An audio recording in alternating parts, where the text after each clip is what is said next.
জীবনের যে বাস্তবতার ব্যাপারে বিশ্বাসী অবিশ্বাসী নির্বিশেষে প্রতিটি মানুষ নিশ্চিত, তা হচ্ছে মৃত্যু। আমরা জীবনযাত্রায় ব্যস্ত হয়ে পড়ি, দায়িত্ব পালনের জন্য ছুটে বেড়াই এখান থেকে ওখানে। দিন শেষে ক্লান্ত শরীর নিয়ে ঘরে ফিরে চোখ দুটো বন্ধ করে চলে যাই ঘুমের জগতে। আমরা কি চোখ দুটো খুলতে পারবো? যেই ভবিষ্যৎ নিয়ে আমাদের সব চিন্তা দুশ্চিন্তা, সেই ভবিষ্যৎ কি আমাদের কাছে ধরা দেবে? একদিন পরিবারের কোনো সদস্য বা কাছের কোনো মানুষ চোখ বন্ধ করে দিল, আর খুলতে পারল না। আপনি হতভম্ব হয়ে গেলেন, যেন বিশ্বাসই হচ্ছে না সে মানুষটা সত্যি সত্যি চিরতরে আপনার কাছ থেকে চলে গেছে। অন্তরটা যেন অবশ হয়ে গিয়েছে। মরদেহটাকে গোসল করানো হলো, দাফন করা হলো।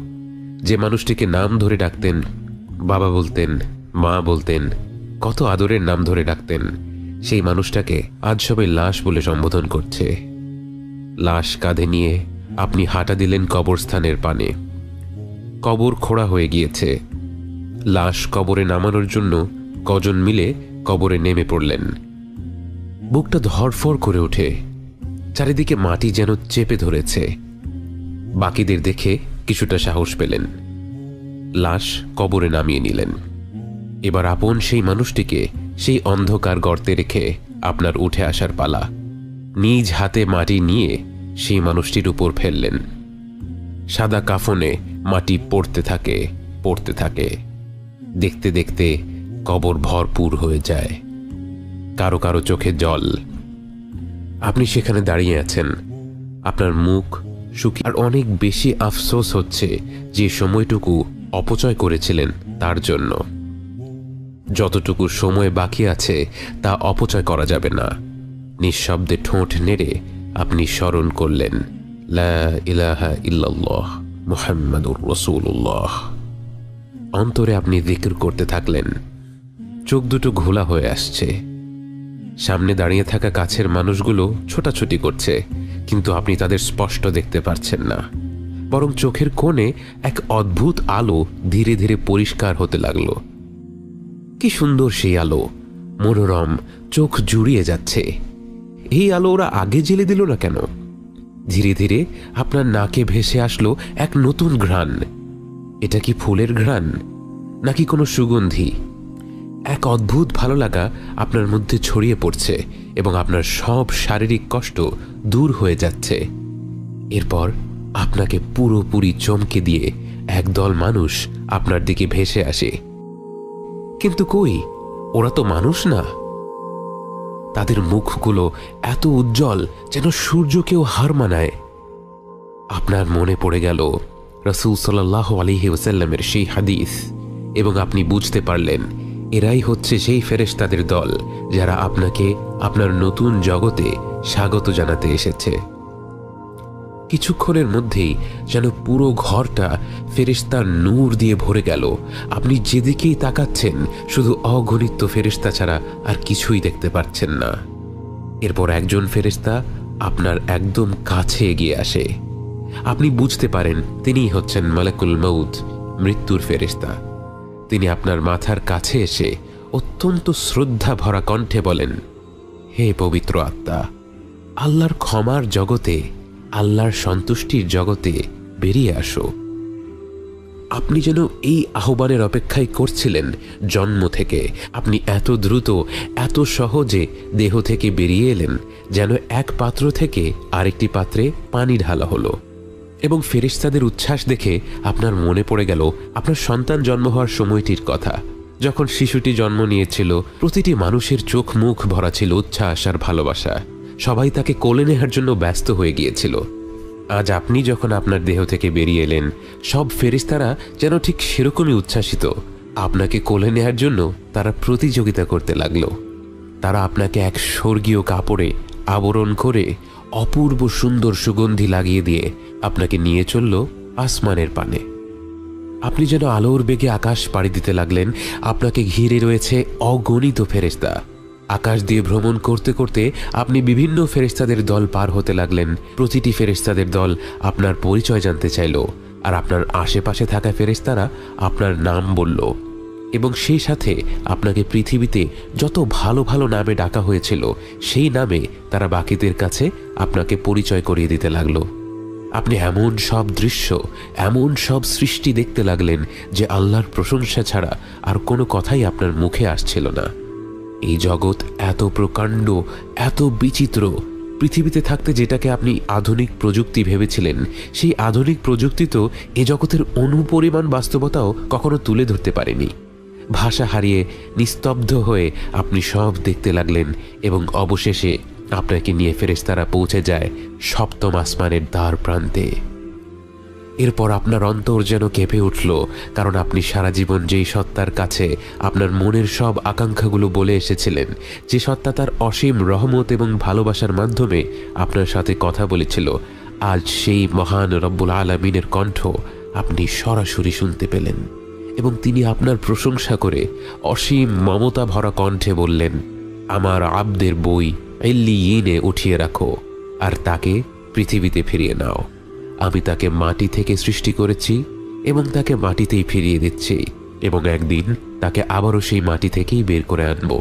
আল্লাহর কণ্ঠ শুনে আপনার মতো পাপী বান্দার প্রতি তার যে দয়া এবং ভালোবাসা সুস্পষ্ট প্রকাশ পেল, তা শুনে আপনার পুরো সত্তা যেন অপার উল্লাসে আলোকিত হয়ে উঠল। ফেরেশতারা আপনাকে আবার পৃথিবীতে ফিরিয়ে নিতে লাগলো, কিন্তু আপনি যেন আপনার রবের সেই মায়া ভরা কণ্ঠ ছাড়া আর কিছু নিয়েই ভাবতে পারছেন না।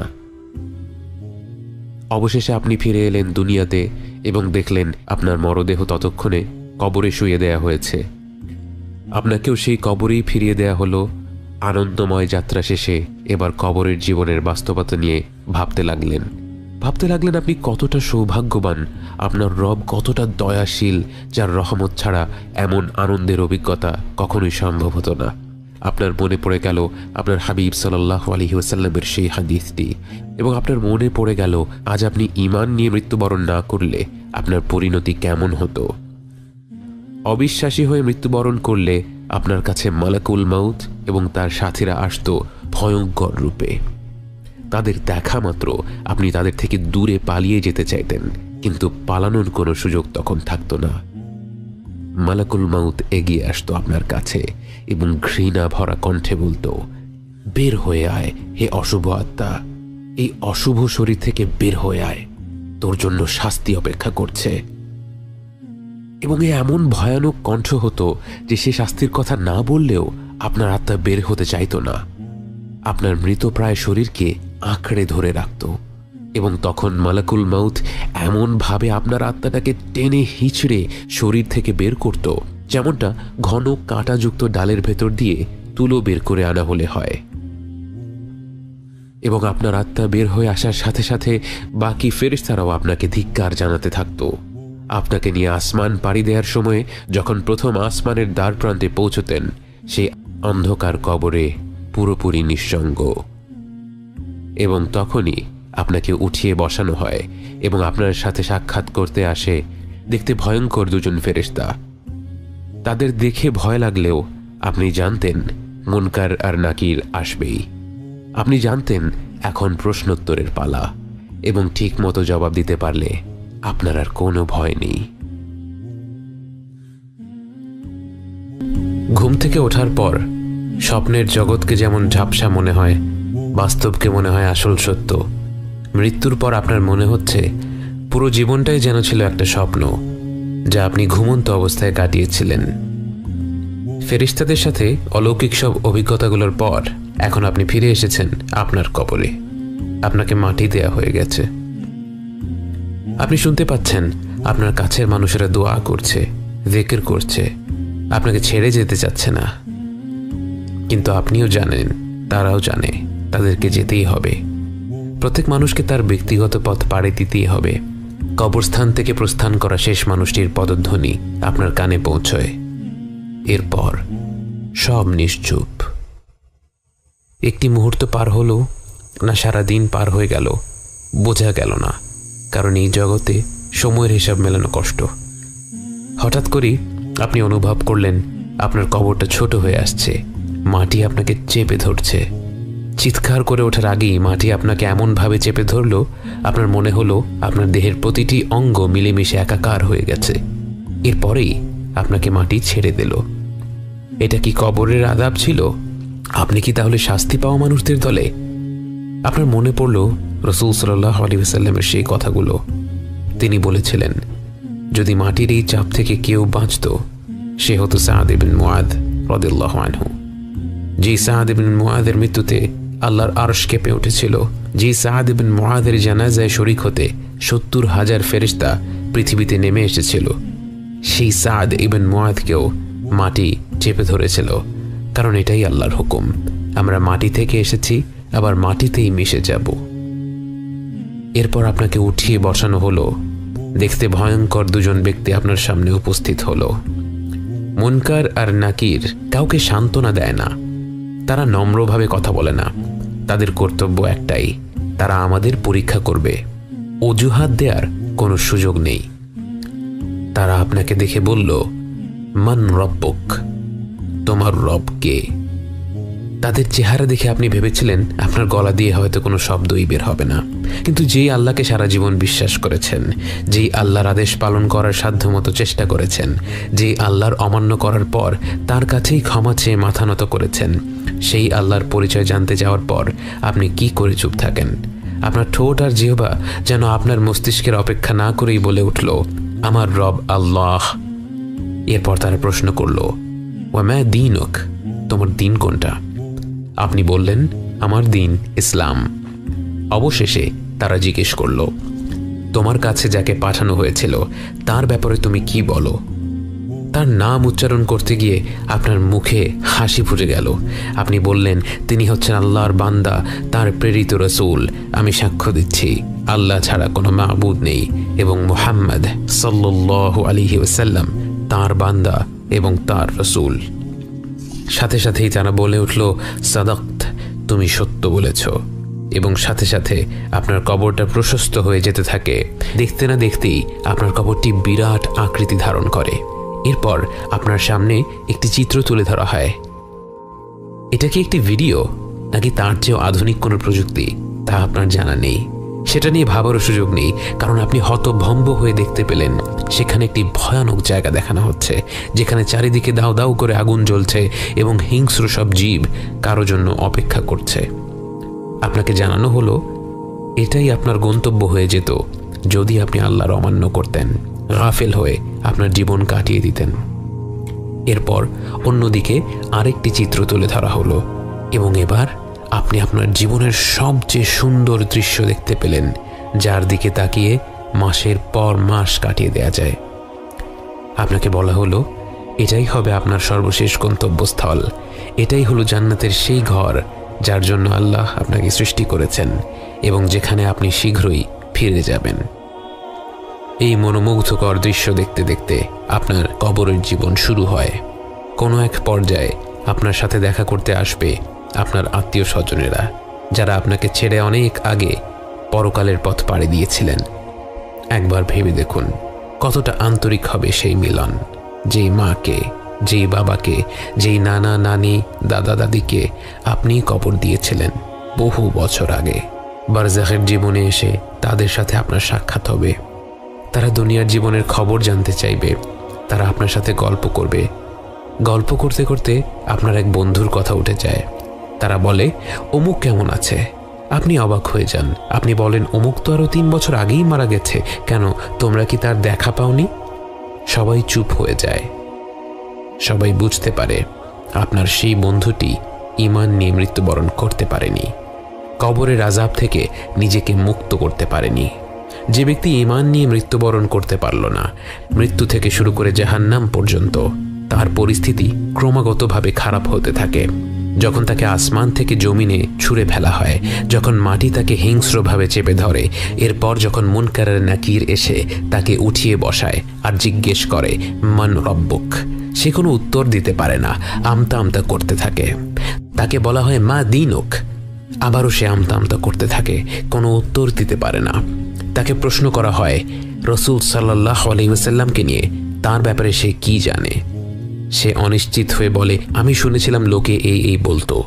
তখন মুনকার আর নাকির বলবে, তুমি মিথ্যা বলেছ। তার মাথায় শক্ত লোহা দিয়ে এত জোরে আঘাত করা হবে যে তার চিৎকার শুনতে পাবে আশেপাশের প্রতিটি সৃষ্টি, শুধু মানুষ আর জিন ব্যতীত। এরপর তাকে জান্নাতের একটি দৃশ্য দেখানো হবে। তাকে বলা হবে এটাই তার গন্তব্য হতে পারত যদি সে আল্লাহর আহ্বানে সাড়া দিত। তারপর তাকে জাহান্নামের দৃশ্য দেখিয়ে বলা হবে সে নিজেই এই গন্তব্যটি নিজের জন্য বেছে নিয়েছে।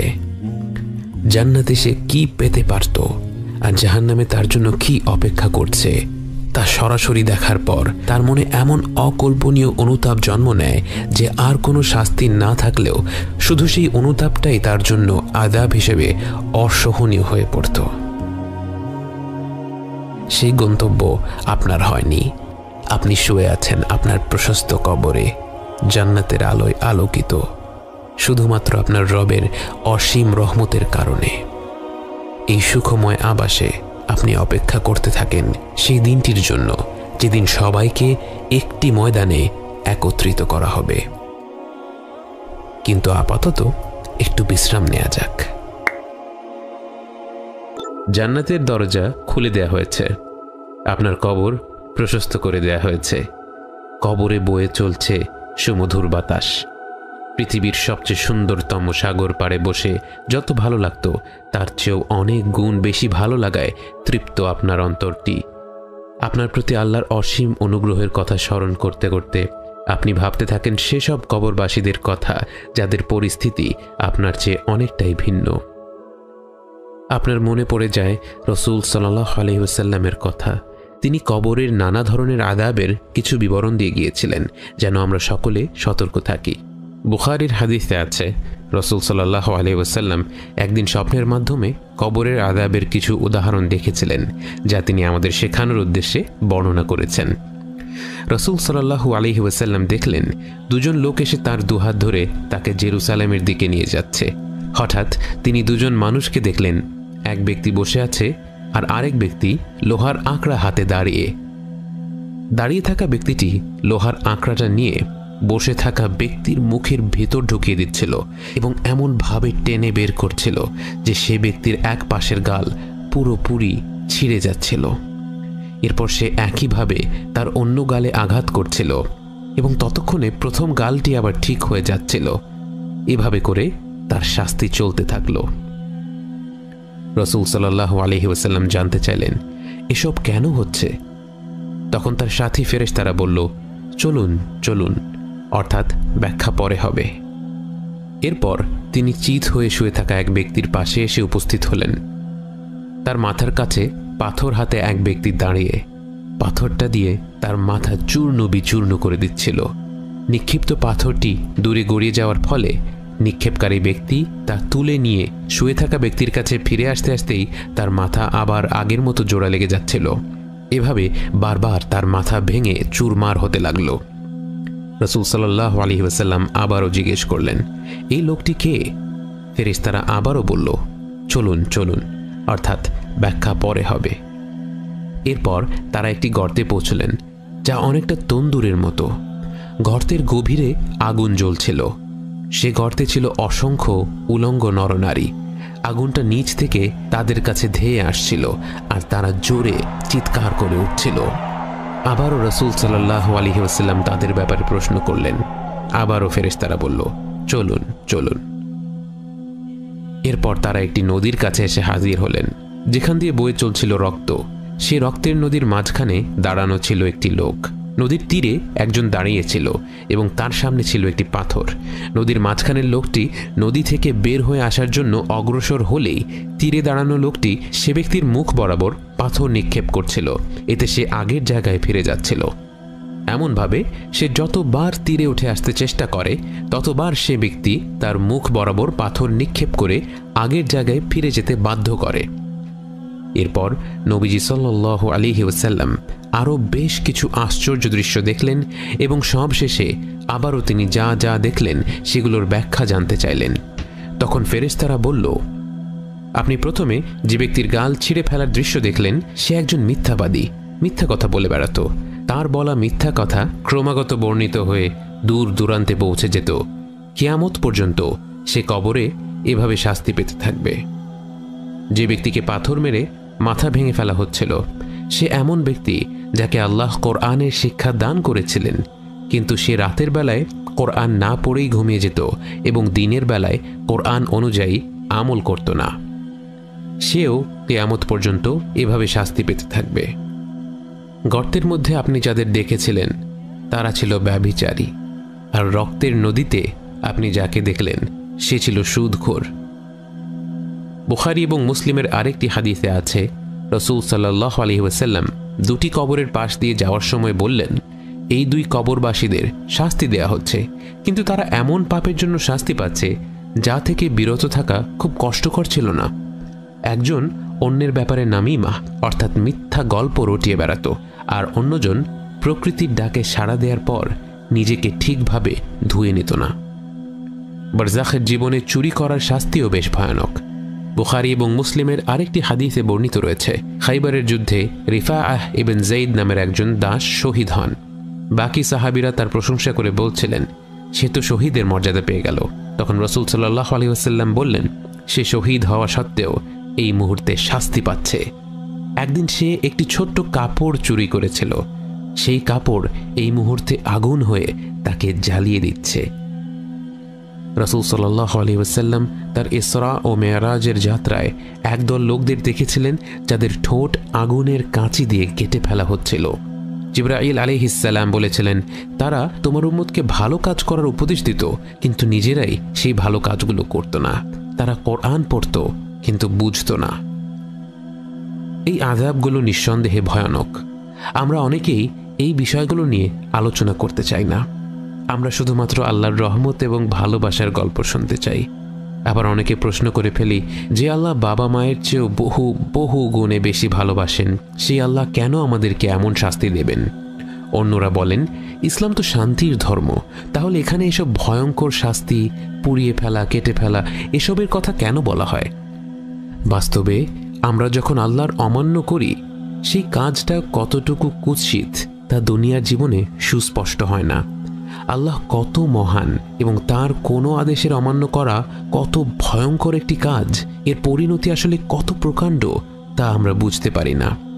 বুঝতে পারি না বলে আমরা শুধুমাত্র আল্লাহর অসীম রহমত নিয়ে ভাবতে ভালোবাসি, তার পরিপূর্ণ ন্যায় বিচারের কথা ভাবতে ভালোবাসি না। একটা খারাপ কাজ করার পরিণতি সেই কবরের আযাবের সমানই ভয়াবহ। কিন্তু আল্লাহ যেহেতু আমাদের অত্যন্ত ভালোবাসেন, আমাদের জান্নাতে যাওয়ার পথ করে দেওয়ার সুযোগ খুঁজতে থাকেন, তাই তিনি আমাদের তাৎক্ষণিকভাবে শাস্তি দিয়ে দেন না, বরং আমাদের সারা জীবনটা দিয়ে দেন, ফিরে আসার আহ্বান দিতে থাকেন, বিভিন্নভাবে আমাদের ডাকতে থাকেন এবং ফিরে আসা মাত্রই আমাদের ক্ষমা করে দেন। এবং এর পরেও যখন আমরা তার আহ্বান প্রত্যাখ্যান করতেই থাকি, তিনি আমাদের পবিত্র বার্তা পাঠিয়ে জানান আমরা নিজেদেরকে কত ভয়ানক পরিণতির দিকে ঠেলে দিচ্ছি, অথচ আমরা সেই পরিণতির ভয়াবহতা থেকে শিক্ষা না নিয়ে বলি, আমাকে এত ভয়ঙ্কর কথা কেন বলা হচ্ছে, এত শাস্তি, এত কষ্টের চিত্র কেন তুলে ধরা হচ্ছে? এই চিত্র তুলে ধরার পেছনেই যে এক অসীম মমতা রয়েছে, অসীম রহমত রয়েছে, তা আমরা বুঝতেই চাই না। তবে একটা দিন আসবে যেদিন প্রত্যেকটি মানুষ সত্যকে বুঝতে পারবে, বাস্তবতা তার পূর্ণাঙ্গ রূপ ধারণ করে মানব জাতির সামনে হাজির হবে। কিয়ামতের দিবস, বিচার দিবস, বহু নামে পরিচিত সেই দিনটি নিয়ে আলোচনা হবে পরবর্তী পর্বগুলোতে। পবিত্র কোরআনে কয়েকটি বিষয়ে বিশেষ জোর দেয়া হয়েছে। কয়েক পৃষ্ঠা পরপরই সে কথাগুলো আমাদের মনে করিয়ে দেয়া হয়েছে। এর মধ্যে একটি বিষয় হচ্ছে কিয়ামতের দিবস। কোরআন পড়লে আমাদের মনে প্রশ্ন জাগতে পারে, আল্লাহ এত ঘন ঘন এই দিনটির কথা কেন বলেছেন? সেই প্রশ্নের উত্তর পেয়ে যাই নিজেদের দিকে তাকালেই। যেই দিনটি হবে মানব জাতির জন্য সবচেয়ে কঠিন দিন, যেদিন ক্ষুদ্রতম বিষয়গুলো মেপে দেখা হবে, ফয়সালা করা হবে, সে দিনটি নিয়ে আমরা কতটুকুই ভাবার সময় পাই। বাস্তবতা হচ্ছে আমরা শেষ জমানায় বাস করছি, কিয়ামত ঘনিয়ে আসছে। রাসূল সাল্লাল্লাহু আলাইহি ওয়াসাল্লাম বিভিন্ন হাদিসে কিয়ামতের কিছু আলামতের কথা উল্লেখ করেছেন। উলামারা এই আলামতগুলোকে দুই ভাগে ভাগ করেন, বড় এবং ছোট। ছোট আলামত অনেক রয়েছে, যার মধ্যে অন্যতম হল রাসূল সাল্লাল্লাহু আলাইহি ওয়াসাল্লামের মৃত্যু। 1400 বছর আগে ঘটে যাওয়া এই ঘটনা যখন কিয়ামতের একটি সুস্পষ্ট নিদর্শন হিসেবে উল্লেখ করা হয়েছে, আমরা বুঝতে পারি আমরা কিয়ামতের কত কাছে চলে এসেছি। এছাড়া রাসূল সাল্লাল্লাহু আলাইহি ওয়াসাল্লাম আরো অনেকগুলো চিহ্ন উল্লেখ করেছেন, যার মধ্যে রয়েছে অভাবী বেদুইনরা উঁচু অট্টালিকা বানানোর প্রতিযোগিতা করবে, মানুষের মধ্যে পরস্পরের উপর বিশ্বাস উঠে যাবে, সুদ এমনভাবে বৃদ্ধি পাবে যে কোনো ব্যক্তি এর থেকে পুরোপুরি মুক্ত হতে পারবে না, মদ্যপান বেড়ে যাবে, জিনা বেড়ে যাবে, ভূমিকম্প বেড়ে যাবে, হত্যাকাণ্ড এমনভাবে বৃদ্ধি পাবে যে যে ব্যক্তি হত্যা করছে এবং যাকে হত্যা করা হচ্ছে দুজনের একজনও জানবে না হত্যার উদ্দেশ্যটা আসলে কি। নারীরা কাপড় পরিধান করা সত্ত্বেও বিবস্ত্র হবে, মিথ্যা সাক্ষ্য দেওয়ার প্রচলন থাকবে, জন্তু জানোয়ারেরা এবং নিষ্প্রাণ বস্তু মানুষের সাথে কথা বলবে এবং সবচেয়ে নিম্ন স্তরের লোকেরা সমাজের নেতা হয়ে যাবে। এছাড়াও কিয়ামতের আরো অনেক ছোট আলামত আমরা বিভিন্ন হাদিসে পেয়ে থাকি, কিন্তু কিয়ামতের বড় আলামতগুলো হচ্ছে 10টি। মানব জাতির জন্য কিয়ামতের সবচেয়ে ভয়ঙ্কর আলামত, এমনকি মানব ইতিহাসের সবচেয়ে কঠিন ফিতনা হবে দাজ্জাল।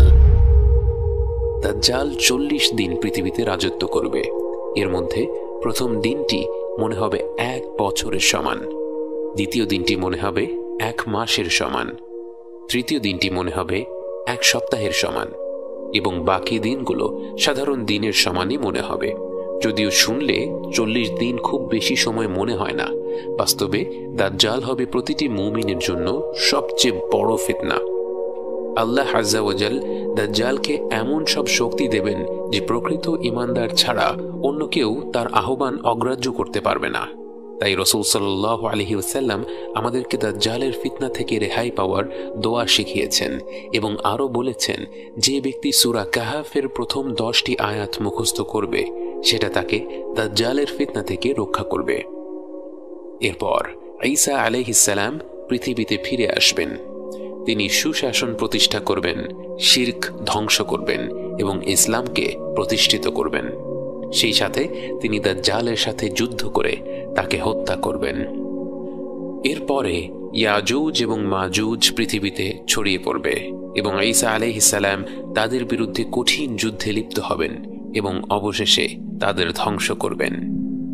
এরপর ঈসা আলাইহিস সালাম শান্তিপূর্ণ অবস্থা প্রতিষ্ঠিত করবেন এবং মৃত্যুবরণ করবেন। কিয়ামতের আগে কিছু বড় ধরনের প্রাকৃতিক নিদর্শনও দেখা যাবে। সূর্য পশ্চিম দিক থেকে উদয় হবে, 3টি প্রকাণ্ড ভূমিকম্প হবে।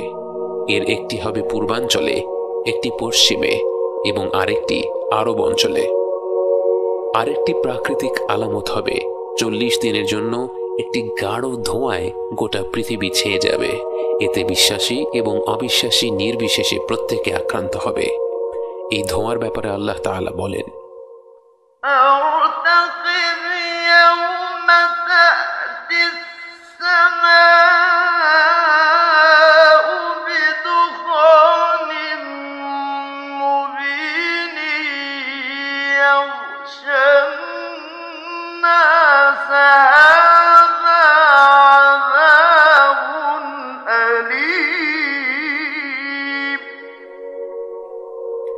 আরেকটি বড় নিদর্শন হল দাব্বাতুল আরদ বা দানবের আগমন, এবং সেই দানব মাটি থেকে উঠে আসবে। তাকে আল্লাহ কথা বলার ক্ষমতা দিবেন এবং সে মুমিন এবং অবিশ্বাসীদের চিহ্নিত করে দিবে।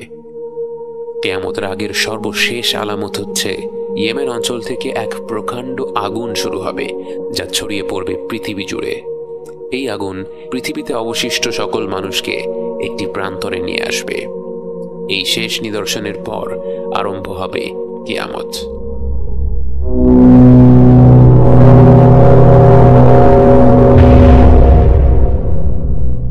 কিয়ামত শুরু হবে হঠাৎ করে। যারা কোনো বিষয়ে আলোচনা করছিল তারা তাদের আলোচনাও শেষ করার সময় পাবে না।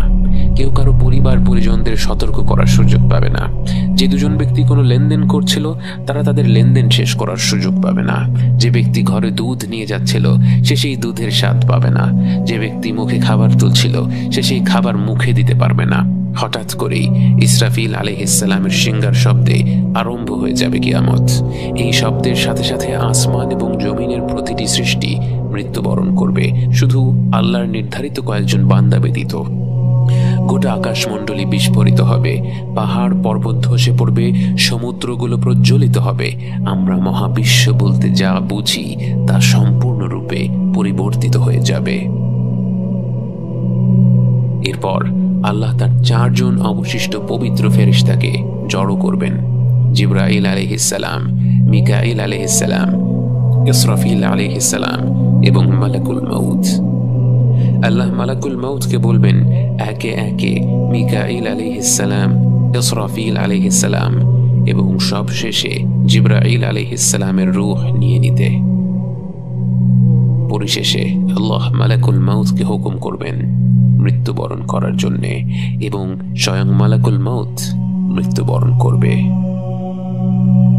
কুল্লু মান আলাইহা ফান ওয়া ইয়াবকা ওয়াজহু রাব্বিকা যুল জালালি ওয়াল ইকরাম। এরপর আল্লাহ নিজেই নিজেকে প্রশ্ন করবেন, আজকে সব কর্তৃত্ব কার জন্য?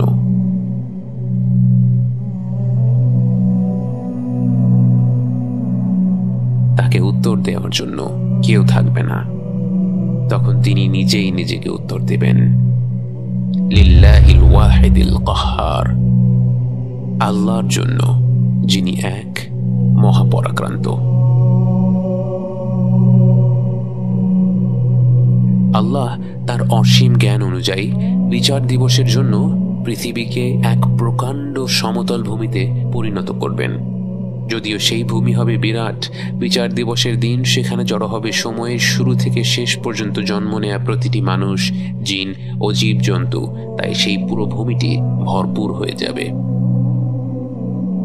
সেই সমতল ভূমিতে গেথে আছে হাজার হাজার বছর ধরে কবর দিয়ে আসা মরদেহগুলোর মেরুদণ্ডের একটি ক্ষুদ্র কণা। আল্লাহ সেই ভূমিতে এক বিশেষ বৃষ্টি পাঠিয়ে দেবেন।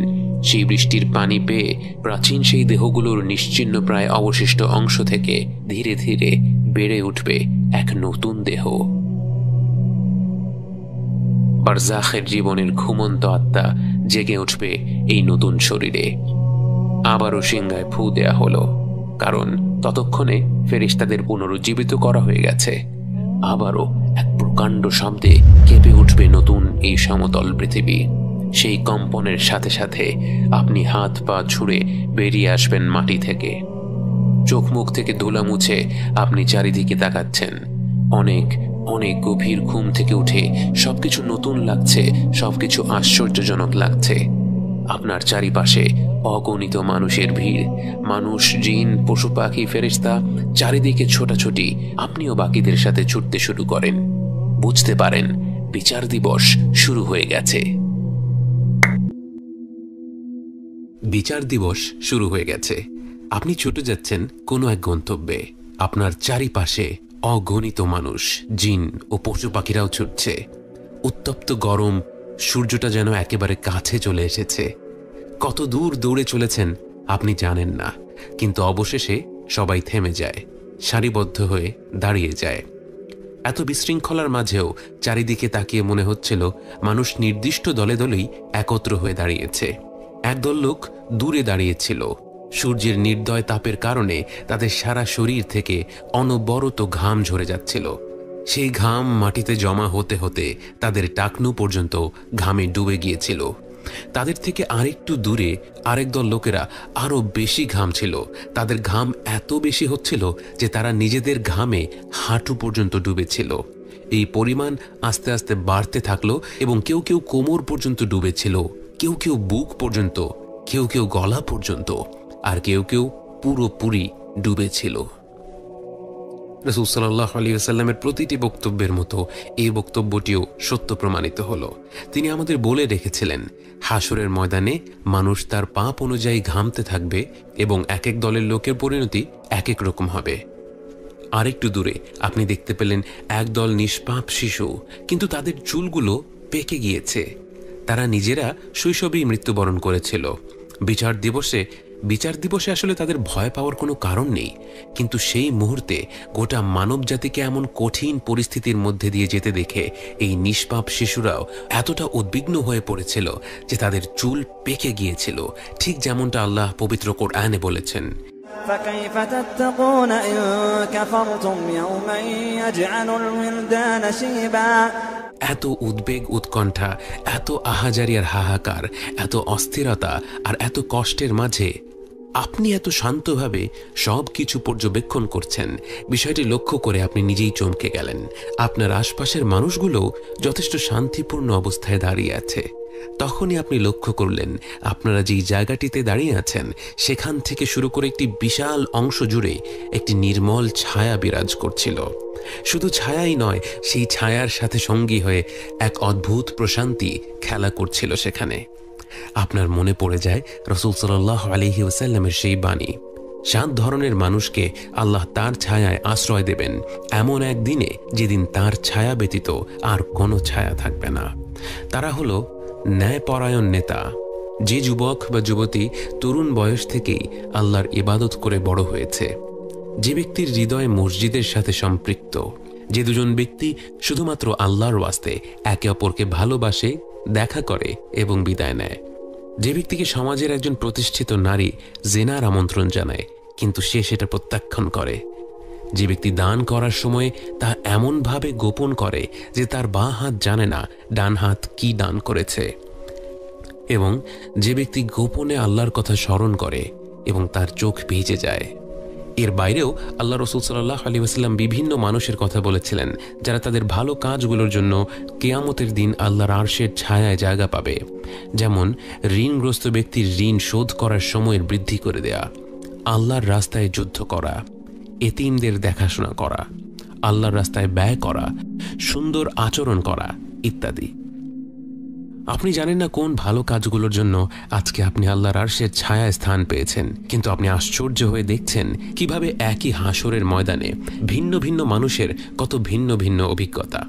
কয়েক দল লোকের চেহারা দেখে মনে হচ্ছে তারা বছরের পর বছর ধরে এই হাসরের ময়দানে দাঁড়িয়ে আছে, শরীর থেকে ঘাম ঝরছে, তৃষ্ণার ছাপ চোখে মুখে ছেয়ে আছে। অন্যদিকে যারা আল্লাহর আরশের ছায়ায় দাঁড়িয়ে আছে তাদের দেখে মনে হচ্ছে তাদেরকে হয়তো কয়েক মুহূর্ত আগেই পুনরুজ্জীবিত করা হয়েছে। আপনার মনে পড়ে যায় আল্লাহ তাআলা বলেন, তা'রুজুল মালাইকাতু ওয়ার রূহু ইলাইহি ফি ইয়াওমিন কানা মিকদারুহু 50,000 সানাহ। অবিশ্বাসীদের জন্য সেই দিনটি মনে হবে 50,000 বছরের সমান, কিন্তু সেই একই দিন আল্লাহর নিয়ামতপ্রাপ্ত বান্দাদের কাছে মনে হবে যেন যোহর এবং আসরের মাঝামাঝি সময়ের সমান। তবে বিশ্বাসী অবিশ্বাসী নির্বিশেষে সেদিন প্রতিটি সৃষ্টি কিছুটা উদ্বিগ্ন থাকবে। আল্লাহ তখনও তার বান্দাদের সাথে একটা কথাও বলেননি, তিনি নিশ্চয়ই রেগে আছেন। সবাই অপেক্ষা করছে বিশ্বজগতের রব, সব কিছুর স্রষ্টা, যিনি জীবনভর আমাদের সময় দিয়েছেন, আমাদের আহ্বান করে গেছেন, ভুল হলে ক্ষমা করে গেছেন, বারবার সুযোগ দিয়েছেন আমরা যেন তার দিকে ফিরে যাই। তার সেই আহ্বান অগ্রাহ্য করেছে তার কত কোটি কোটি বান্দা। আজ তিনি নিশ্চয়ই ক্ষুব্ধ। তার চূড়ান্ত বিচারের জন্যে সবাই অপেক্ষা করছে, যারা নিজেদের কুকর্মের ঘামে ডুবে আছে আর যারা শান্তিময় ছায়ায় দাঁড়িয়ে আছে সবাই অপেক্ষা করছে, কিন্তু আল্লাহ কোনো কথা বলছেন না। অপেক্ষা করতে করতে সবাই তৃষ্ণা অনুভব করতে শুরু করলো, কিন্তু পানি কোথায়? যতদূর চোখ যায় শুধু সমতল ভূমি। কিন্তু হঠাৎ, হয়তো মিনিট 2-1 পর অথবা 1000 বছর পর, বলা মুশকিল, কারণ সময় এখন এক এক মানুষের জন্য এক এক গতিতে চলছে, হঠাৎ করে শোনা গেল একটি শব্দ, পানি পানি উঠে এসেছে। নির্মম মরুভূমির ন্যায় এই জলশূন্য ময়দানের একটি বিরাট জায়গা জুড়ে পানি উঠে এলো, তৈরি হলো এক বিরাট পুকুর, কিন্তু এমন এক পুকুর যা কল্পনাকেও হার মানায়। এত বিশাল এক পুকুর, চারপাশে কোটি কোটি তৃষ্ণার্ত মানুষ। মানুষের তো সেখানে হুমড়ি খেয়ে ঝাঁপিয়ে পড়ার কথা, কিন্তু না, কেউ নড়তে পারছে না, অনুমতি নেই। এই পানি শুধুমাত্র বিশ্বাসীদের জন্য। প্রতিটি মুমিন ব্যক্তি তার জায়গা থেকে সেই পুকুরের দিকে এগিয়ে যেতে থাকে। আপনি হেঁটে যাচ্ছেন, বাকি মুমিনদের মতো আপনার মুখ, আপনার হাত, আপনার পা, অজু করার সময় যেই অঙ্গগুলো জীবনভর ধুয়ে এসেছেন, প্রতিটি অঙ্গ থেকে এক অলৌকিক নূর বের হচ্ছে। গোটা মানব জাতি সেদিন আফসোস করবে, কেন আজ তারা এই দলের অংশ হতে পারল না। এই দলে রয়েছে সেই নিষ্পাপ পরিবার যাদের ঘরবাড়ি গুঁড়ো করে দিয়েছিল জালেম নেতারা। সেই জালেম নেতা তখন দাঁড়িয়ে দেখছে উজ্জ্বল সেই মুখগুলো হাস্যোজ্জ্বল ভঙ্গিতে এগিয়ে যাচ্ছে পুকুর পানে। এই দলেই রয়েছে আল্লাহর সেই বান্দা যে তরুণ বয়সে আল্লাহর বিধান মোতাবেক কাপড় পরিধান করায় তার বন্ধু বান্ধব থেকে শুরু করে আত্মীয় স্বজন প্রতিনিয়ত খোঁটা মেরে মন্তব্য করত, বলতো সে কেমন যেন অন্যরকম হয়ে গেছে। আজ সে আসলেই অন্যরকম। আজ সে হেঁটে চলছে সেই পুকুর পানে, আর বাকিরা অসহায়ভাবে তাকিয়ে দেখছে। অনেকটা পথ হেঁটে পুকুরটির দেখা মিলল। যেদিন প্রথম সমুদ্র দেখেছিলেন, মুগ্ধ হয়ে তাকিয়েছিলেন কয়েক মিনিট। যেদিন প্রথম নিস্তব্ধ পূর্ণিমার রাতে সাগর দেখেছিলেন, মুগ্ধ হয়ে তাকিয়েছিলেন ঘণ্টাখানেক। আজ মনে হয় 50,000 বছর মুগ্ধ হয়ে কাটিয়ে দিতে পারবেন। পুকুরটিকে দেখেই যেন আপনার সব তৃষ্ণা মিটে গেল। হয়তো আপনি সেভাবেই দাঁড়িয়ে থাকতেন, হয়তো আর কোথাও যেতে চাইতেন না, কিন্তু এরপর আপনার চোখ চলে যায় পুকুর পাড়ে দাঁড়িয়ে থাকা ব্যক্তিটির দিকে। তার থেকে এত উজ্জ্বল নূর ছড়িয়ে পড়ছিল যে তাকে দেখাই কঠিন হয়ে যাচ্ছিল, কিন্তু আস্তে আস্তে আপনি তাকে দেখতে পেলেন। কাঁধ সমান ঢেউ খেলানো চুল, ঘন কালো দাড়ি, মুখে পৃথিবীর সবচেয়ে মনোমুগ্ধকর হাসি, সামনের দাঁত দুটোর মাঝে একটি ছোট্ট ফাঁক। আপনি তার দিকে তাকিয়ে আছেন এবং একটু পর বুঝতে পারলেন তিনিও আপনারই দিকে তাকিয়ে আছেন, আপনাকে ডাকছেন। পরম আনন্দের এই মুহূর্তগুলো আপনি কাটাতে লাগলেন একটি ঘোরের মধ্যে। তিনি আপনাকে নিজ হাতে সেই পুকুর থেকে পানি তুলে দিলেন। আপনি সেই পানি পান করলেন। সেই পানি পান করা মাত্রই আপনি বুঝে গেলেন আপনি আর কখনো তৃষ্ণা অনুভব করবেন না, কারণ সৃষ্টির শ্রেষ্ঠ মানুষ, আল্লাহর সবচেয়ে প্রিয় বান্দা রাসূল সাল্লাল্লাহু আলাইহি ওয়াসাল্লাম আপনাকে নিজ হাতে মহিমান্বিত হাউদে কাউসার থেকে পানি পান করিয়ে দিয়েছেন। আপনি আর কখনোই তৃষ্ণার্ত হবেন না।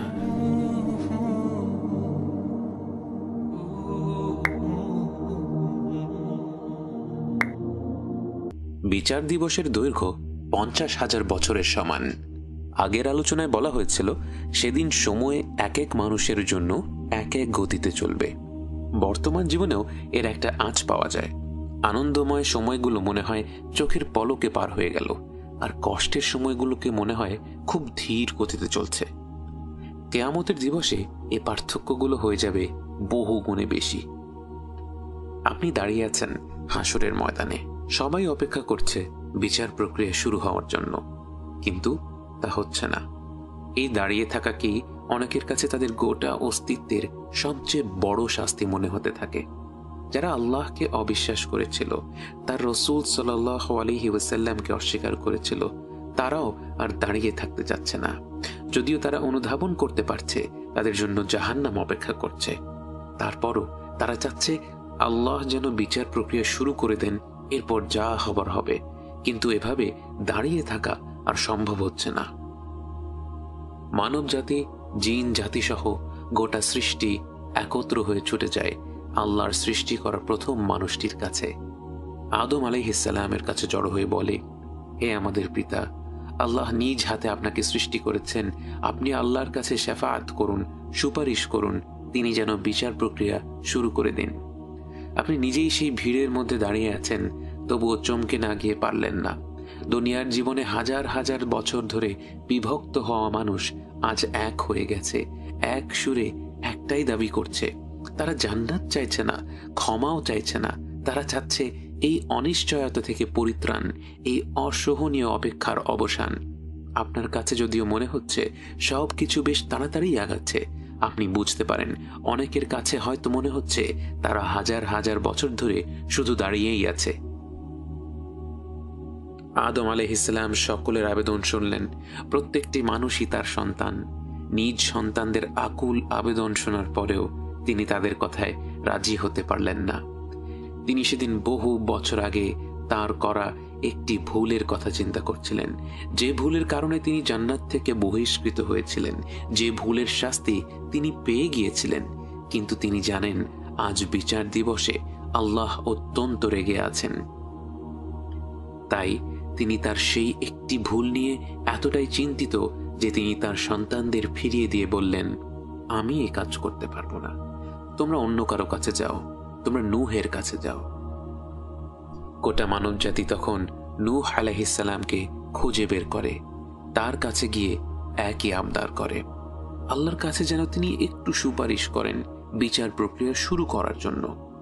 কিন্তু আদম আলাইহিস সালামের মতো নূহ আলাইহিস সালামও সেদিন নিজের পরিণতি নিয়ে এতটা উদ্বিগ্ন, তিনি তাদের ফিরিয়ে দিলেন। এভাবে করে গোটা সৃষ্টি এক নবী থেকে আরেক নবীর কাছে যেতে থাকে, একই অনুরোধ করতে থাকে। কোনো নবী বাকি থাকে না। ইব্রাহিম আলাইহিস সালাম, মূসা আলাইহিস সালাম, ঈসা আলাইহিস সালামও তাদের ফিরিয়ে দিলেন। অবশেষে সৃষ্টির শুরু থেকে শেষ পর্যন্ত প্রতিটি মানুষ ও জিন জড়ো হয় মহাবিশ্বের জন্য রহমত হিসেবে প্রেরিত মুহাম্মদ ইবনে আব্দুল্লাহ সাল্লাল্লাহু আলাইহি ওয়াসাল্লামের কাছে। তার কাছে গিয়ে সবাই মিলে অনুরোধ করতে থাকে, হে আল্লাহর হাবিব সাল্লাল্লাহু আলাইহি ওয়াসাল্লাম, হে আল্লাহর প্রেরিত শেষ নবী সাল্লাল্লাহু আলাইহি ওয়াসাল্লাম, আমাদের এই সংকট থেকে আপনি উদ্ধার করুন, আল্লাহর কাছে শাফাআত করুন, সুপারিশ করুন, তিনি যেন বিচার প্রক্রিয়া আরম্ভ করে দেয়। সূর্যের ন্যায় উজ্জ্বল মুখমণ্ডলটির দিকে আরেকটি বার আপনার তাকানোর সুযোগ হলো। তার দিকে তাকিয়েই মনের মধ্যে এক ধরনের স্বস্তি ছড়িয়ে পড়ল। নবীজি সাল্লাল্লাহু আলাইহি ওয়াসাল্লাম সবার দিকে তাকালেন এবং তার অন্তর জোড়ানো কণ্ঠে সবাইকে আশ্বস্ত করে বললেন, আনা লাহা, আনা লাহা, এটা আমারই কাজ, এটা আমারই কাজ। এটাই হচ্ছে সেই মাকামে মাহমুদ, সেই প্রশংসিত স্থান যা রাসূল সাল্লাল্লাহু আলাইহি ওয়াসাল্লামকে দেয়ার অঙ্গীকার করা হয়েছিল। যখন গোটা সৃষ্টি বিচার দিবসের সেই চরম সংকটময় অবস্থায় থাকবে, একমাত্র তারই অনুমতি থাকবে পুরো মানব জাতি ও জিন জাতির হয়ে আল্লাহর কাছে সুপারিশ করার। রাসূল সাল্লাল্লাহু আলাইহি ওয়াসাল্লাম চলে যান আল্লাহর আরশের সামনে এবং সেখানে সিজদায় মাথা নত করলেন এবং আল্লাহকে এমন নামে এবং এমন ভাষায় প্রশংসা করা শুরু করলেন যা আগে কখনো নাজিল করা হয়নি। তিনি তার রবকে ডাকছেন পুরো মানব জাতির জন্য, তার অন্তরটা উজাড় করে তিনি তার রবকে ডাকছেন। এবং এমনি করে কতটুকু সময়ে পার হয়ে গেল কারো হিসেব থাকল না। কিয়ামতের শুরু থেকে আল্লাহ অত্যন্ত রেগেছিলেন। গোটা মানব জাতি ও জিন জাতি দুনিয়ার জীবনে বারবার তাকে অমান্য করেছে, তিনি বারবার তাদের ক্ষমা করেছেন, আহ্বান করে গেছেন, তবু তারা বারবার তার ডাক অগ্রাহ্য করে পৃথিবীতে দুর্নীতি করে গেছে। হাজার হাজার বছর ধরে তার কোটি কোটি বান্দা এরূপ আচরণ করে গেছে। তার রাগ আজ কল্পনার বাইরে। তিনি এতটাই নিরাশ যে মানব জাতির এই সংকটপূর্ণ মুহূর্তেও তিনি তাদের উদ্দেশ্যে একটি কথাও বলছেন না। এমন ভয়ঙ্কর পরিস্থিতিতেও যখন তার হাবিব সাল্লাল্লাহু আলাইহি ওয়াসাল্লাম মাটিতে কপাল ঠুকে তার প্রশংসা করতে থাকেন, তাকে ব্যাকুল হয়ে ডাকতে থাকেন, তার সৃষ্টি করা শ্রেষ্ঠ এই বান্দার প্রতি অবাধ ভালোবাসা ও রহমতের টানে আল্লাহ রাব্বুল আলামিন তার ডাকে সাড়া না দিয়ে থাকতে পারলেন না। তার প্রিয় বান্দার ডাক তিনি কি করে উপেক্ষা করেন?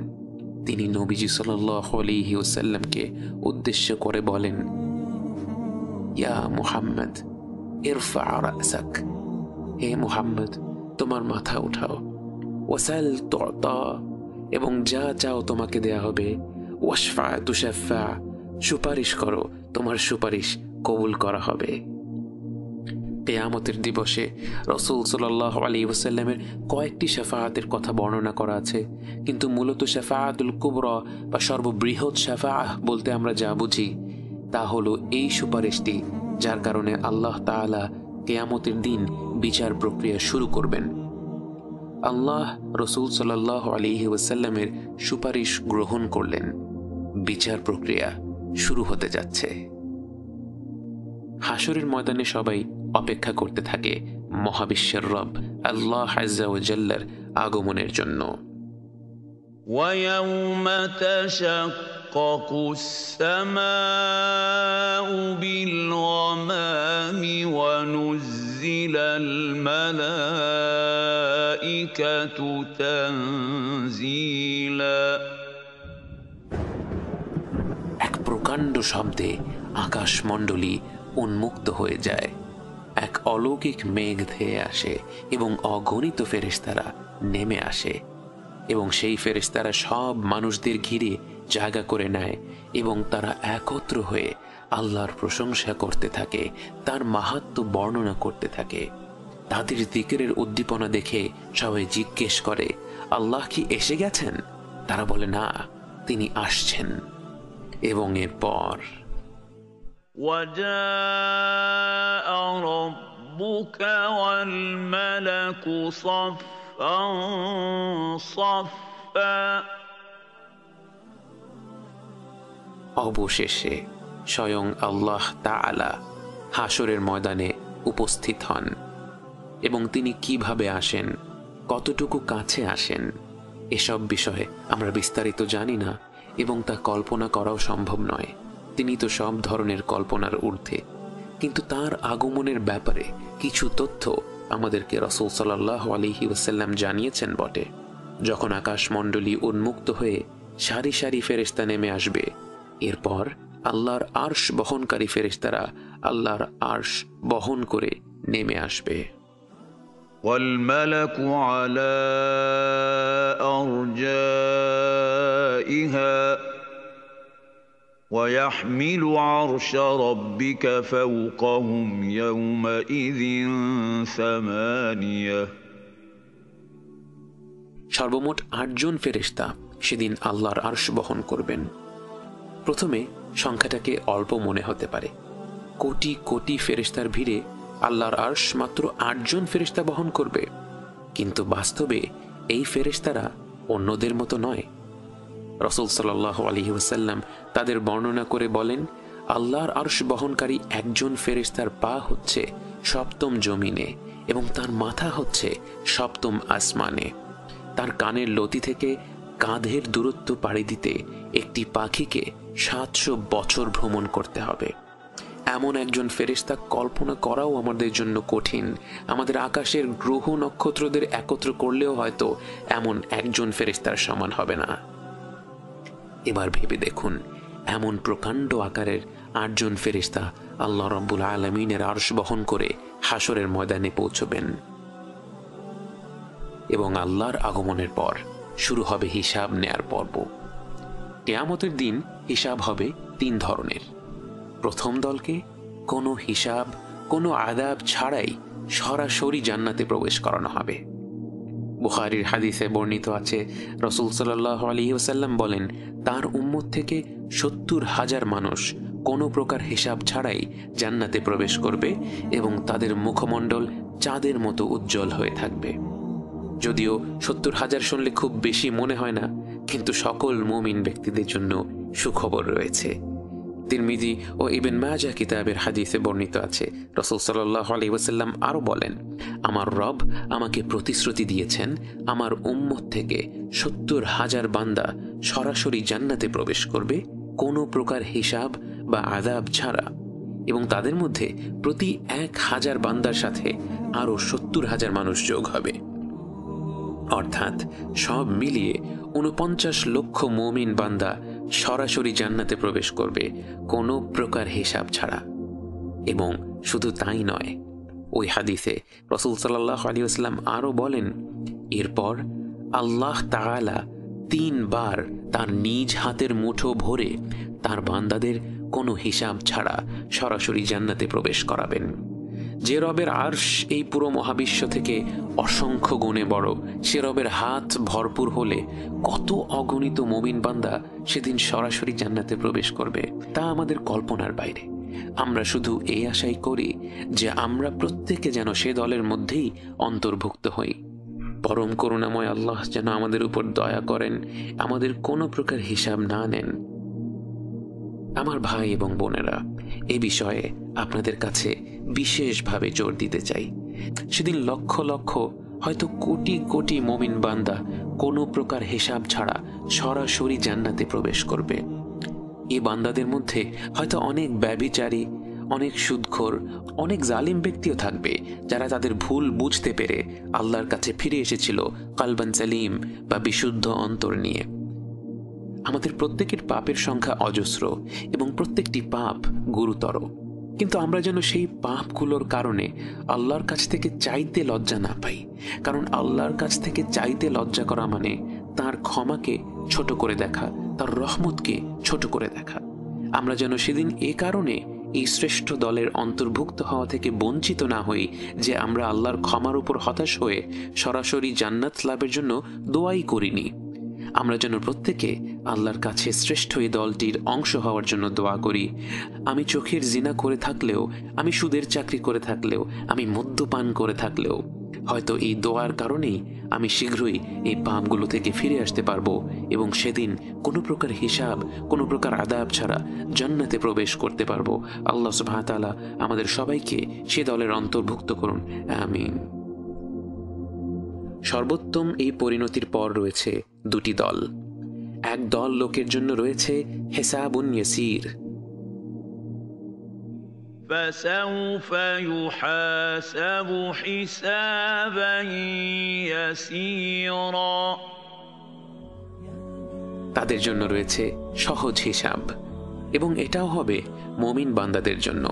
কিন্তু সেই বান্দারা যারা হিসাব ছাড়া জান্নাতে প্রবেশ করার দলের মধ্যে ছিল না, এই দলের বান্দাকে আল্লাহ তার জ্ঞান, তার নিয়ামত এবং তার কাজ সম্পর্কে জিজ্ঞেস করবেন এবং সে সেগুলো কিভাবে কাজে লাগিয়েছিল তা জানতে চাইবেন।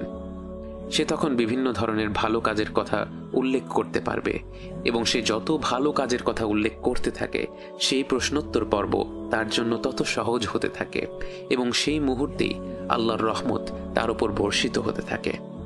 এবং এরপর আল্লাহ তাকে আলাদা করে নেবেন এবং তাকে তার পাপগুলো দেখাবেন, এবং তার পাপগুলো দেখার পরে সে আল্লাহর সামনে অত্যন্ত লজ্জিত বোধ করবে। তীব্র বুখারী ও মুসলিম হাদিসে আছে, রাসূল সাল্লাল্লাহু আলাইহি ওয়াসাল্লাম আয়েশা রাদিয়াল্লাহু আনহাকে বলেন, হিসাবের সময়ে যারই খুঁটিনাটি হিসাব নেওয়া হবে সেই সাজাপ্রাপ্ত হবে।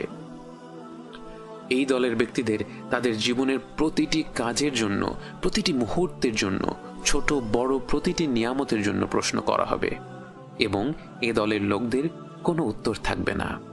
ভেবে দেখুন, আমাদের যদি শুধু গত এক সপ্তাহের কর্মকাণ্ডের জন্য প্রতিটি সেকেন্ড আমরা কিভাবে ব্যয় করেছি, প্রতিটি পয়সা আমরা কিভাবে আয় করেছি এবং তা কিসের পেছনে খরচ করেছি, প্রতিটি নিয়ামত পাওয়ার পর আমরা তা কিভাবে ব্যবহার করেছি এ নিয়ে প্রশ্ন করা হয়, হয়তো এই এক সপ্তাহের হিসাবেই আমাদের পরিণতি ভয়ঙ্কর হয়ে যাবে। ভেবে দেখুন, যে ব্যক্তিকে তার বালেগ হওয়ার পর থেকে মৃত্যু পর্যন্ত প্রতিটি মুহূর্তের জন্য জবাবদিহিতা করতে হবে, তার পরিস্থিতি কতটা ভয়াবহ হবে। তাই আমরা প্রতিনিয়ত আল্লাহর কাছে দোয়া করি, আমাদের যা প্রাপ্য তিনি যেন আমাদের তা না দেন। আমাদের যা প্রাপ্য তা পেলে তো আমরা ধ্বংস হয়ে যাব, বরং তিনি যেন আমাদের প্রতি বিশেষ রহমত প্রদর্শন করেন, যা ছাড়া আমরা কখনোই জান্নাত লাভ করতে পারবো না। হিসাব নেওয়া হয়ে গেছে। একদল মানুষ হিসাব ছাড়া জান্নাতে প্রবেশ করার অনুমতি পেয়ে গেছে, আরেক দল মানুষের নেওয়া হয়েছে সহজ হিসাব, এবং তৃতীয় দলের মানুষদের কড়াই গণ্ডায় হিসাব নেওয়া হয়েছে। একদল লোক তাদের আমল নামাগুলো পেল ডান হাতে, আরেক দল পেল বাঁ হাতে। فأما من أوتي كتابه بيمينه فسوف يحاسب حسابا يسيرا وينقلب إلى أهله مسرورا وأما من أوتي كتابه وراء ظهره فسوف يدعو ثبورا ويصلى سعيرا।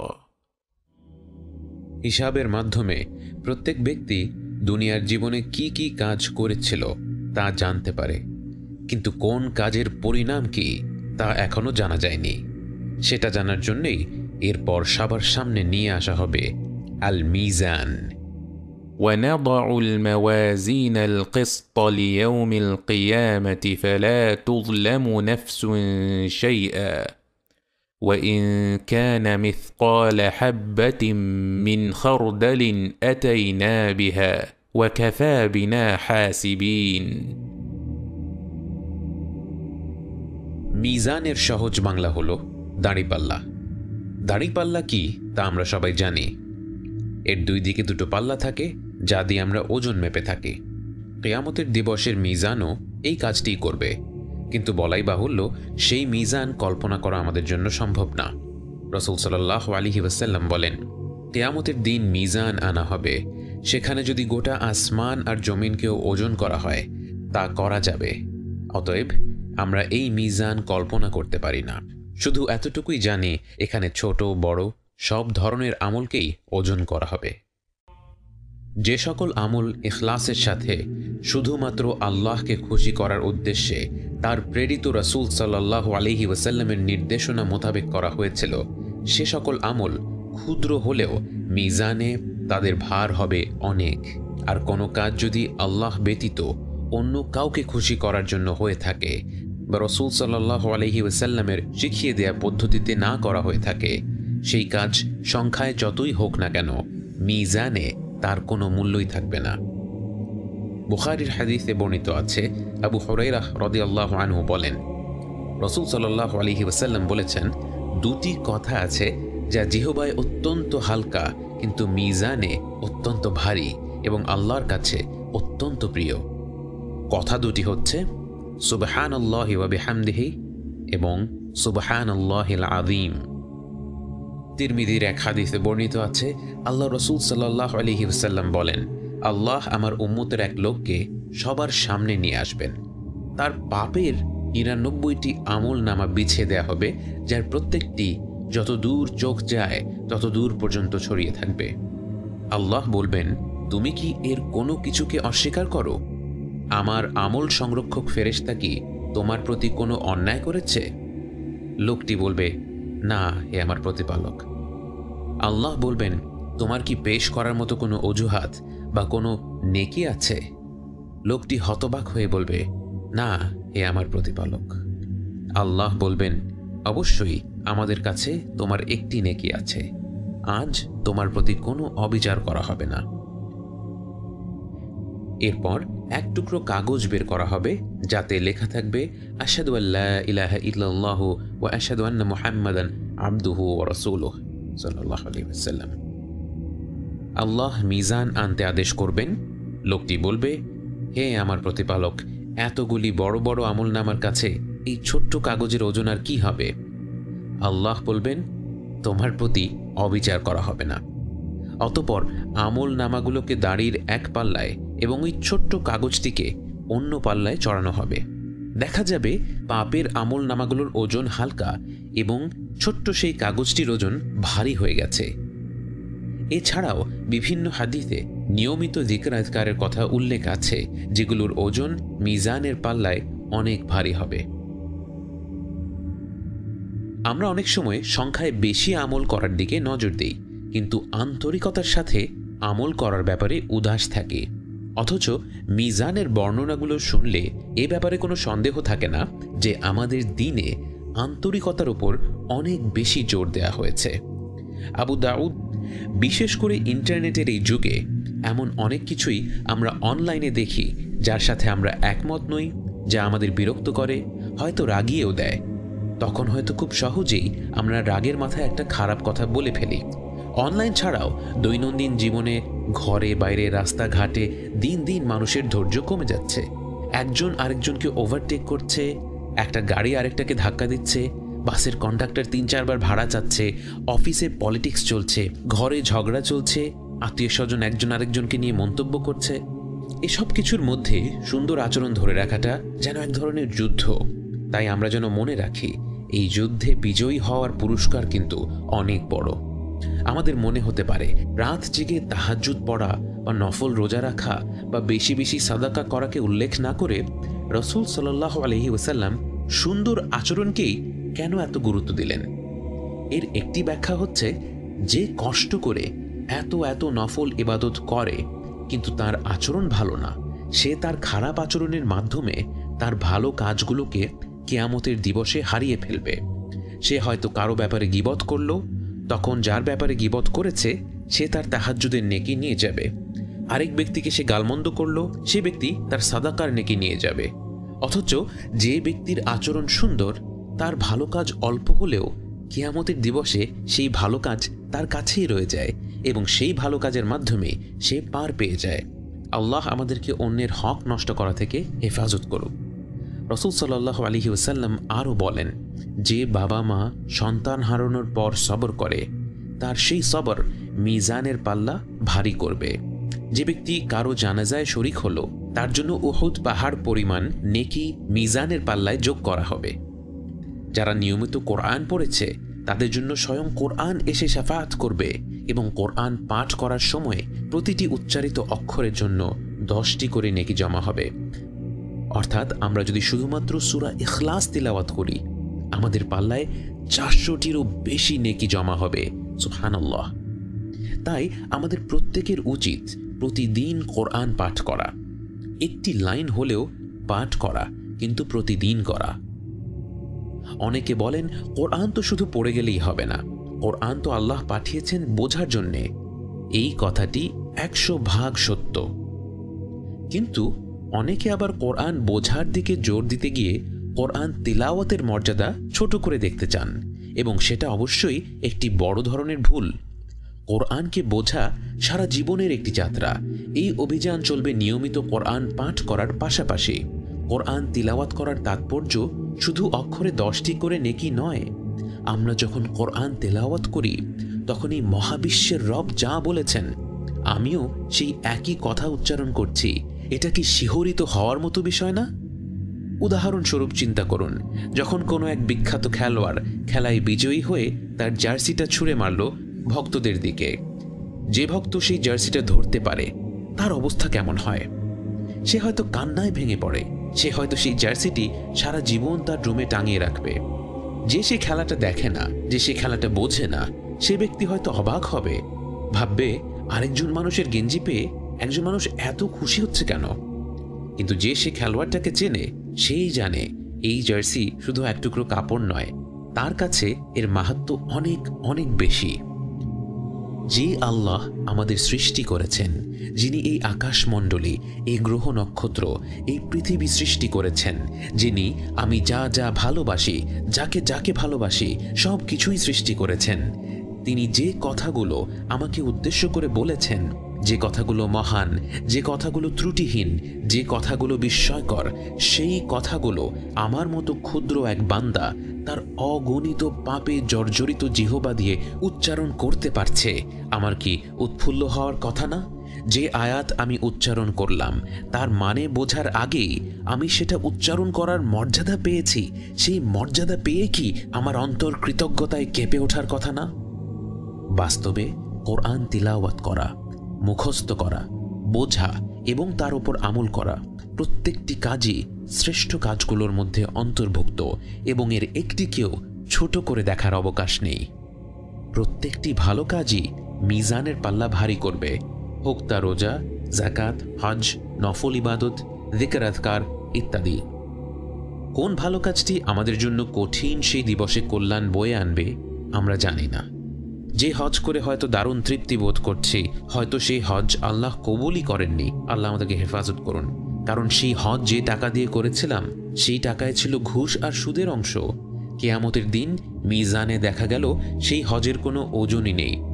অন্যদিকে একদিন হয়তো আর্থিক সংকটে পড়া এক আত্মীয়, যিনি আত্মমর্যাদা বোধের কারণে মুখ ফুটে টাকা পয়সা চাইতে পারছিলেন না, তার চাহিদাটা অনুমান করে তাকে কিছু টাকা দিয়েছিলাম। সেই টাকা দিয়ে হয়তো তার সংকট কেটে গেল। কেটে যাওয়ার পর সে হয়তো আল্লাহর প্রতি কৃতজ্ঞ হয়ে গেল। আল্লাহর প্রতি কৃতজ্ঞ হয়ে হয়তো সে তার সন্তানদের সুন্দর মানুষ হিসেবে গড়ে তুলল। তার একজন সন্তান কোরআনের শিক্ষক হয়ে গেল, কোরআন শেখালো হাজার হাজার মানুষকে। কিয়ামতের দিন মিজানে দেখা গেল হাজার খানেক টাকার বিপরীতে আসমান পরিমাণ ভালো কাজ লেখা হয়ে গেছে। আমরা যেন প্রত্যেকেই আন্তরিকতাপূর্ণ ছোট ছোট ভালো কাজ দিয়ে আমাদের জীবনকে সাজাতে পারি, আর যেসব ভুল হয়ে গেছে তার জন্য ক্ষমা চেয়ে পাপের পাল্লা হালকা করতে পারি। আল্লাহ আমাদের সবাইকে তৌফিক দিক।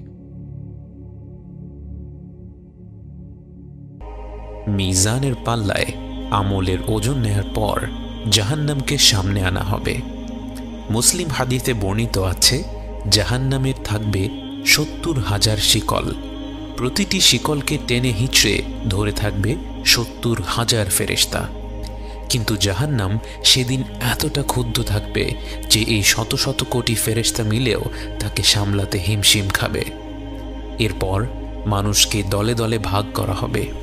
যারা উম্মতে মুহাম্মদ সাল্লাল্লাহু আলাইহি ওয়াসাল্লাম তারা এক দলে থাকবে, যারা উম্মতে ঈসা আলাইহিস সালাম তারা আরেক দলে থাকবে। তেমনিভাবে যারা শিরক করেছে তারাও বিভিন্ন দলে দলে বিভক্ত হয়ে যাবে।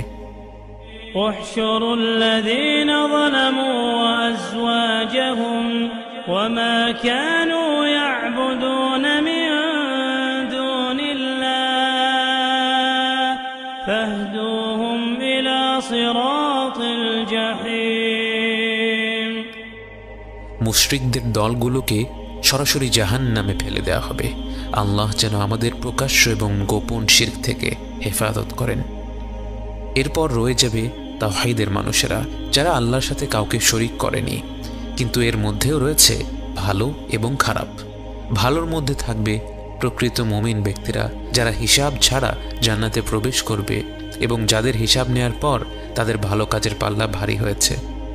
আর খারাপদের দলে থাকবে তারা যারা কবিরা গুনাহ করেও তওবা করেনি, এবং সবচেয়ে খারাপ হচ্ছে মুনাফিকরা, যারা তখনও পর্যন্ত বিশ্বাসীদের দলেই রয়েছে, তখনও পর্যন্ত তারা আল্লাহর সাথে পরিকল্পনা করছে, তাকে ধোঁকা দেওয়ার চেষ্টা করছে, কিন্তু অতি শীঘ্রই তারা টের পেয়ে যাবে সকল পরিকল্পনাকারীদের ওপর পরিকল্পনা করেন আল্লাহ।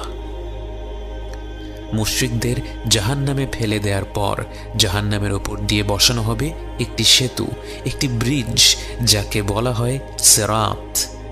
এই সেই পুল সিরাত যা পাড়ি দিতে হবে অবশিষ্ট প্রতিটি বান্দাকে। সিরাত হবে অত্যন্ত পিচ্ছিল, তলোয়ারের চেয়েও ধারালো এবং চুলের চেয়েও চিকন। এর চারিপাশে থাকবে অগণিত আঁকড়া যা নির্দিষ্ট মানুষকে আঁকড়ে ধরবে। এই আঁকড়াগুলো হবে মানুষের বিভিন্ন পাপের সাথে সম্পৃক্ত। যার যে পাপ তখনও ক্ষমা করা হয়নি, সেই পাপ এসে তাকে আঁকড়ে ধরে জাহান্নামের দিকে টেনে নিয়ে যাবে। পৃথিবীতে যেমন দিনের পর রাত্রি আসে, কিয়ামতের দিবসেও ধীরে ধীরে অন্ধকার নেমে আসবে। সিরাতের দিকে যেতে যেতে চারিদিক ঘুটঘুটে অন্ধকার হয়ে যাবে। তখন বিশ্বাসীরা তাদের ভালো কাজ অনুযায়ী নিজেদের ভেতর আলো খুঁজে পাবে। কারো কারো আলো হবে পাহাড়ের সমান, কারো কারো আলো ছড়াবে একটি তাল গাছের দূরত্ব পর্যন্ত। এভাবে করে একদল লোক থাকবে যাদের শুধু পায়ের আঙ্গুলে একটুখানি আলো থাকবে, যা একবার জ্বলে আবার নিভে যায়। যে যার আলো অনুযায়ী সিরাত পর্যন্ত পৌঁছবে এবং সেই আলোর সাহায্যে সিরাত পার হবে। এখানে একটি বিষয় লক্ষ্য করা ভালো, যে ব্যক্তি পাহাড় সমান আলো ছড়াবে তার আলো কি তার সঙ্গীদের পথ দেখিয়ে দেওয়ার জন্য যথেষ্ট নয়?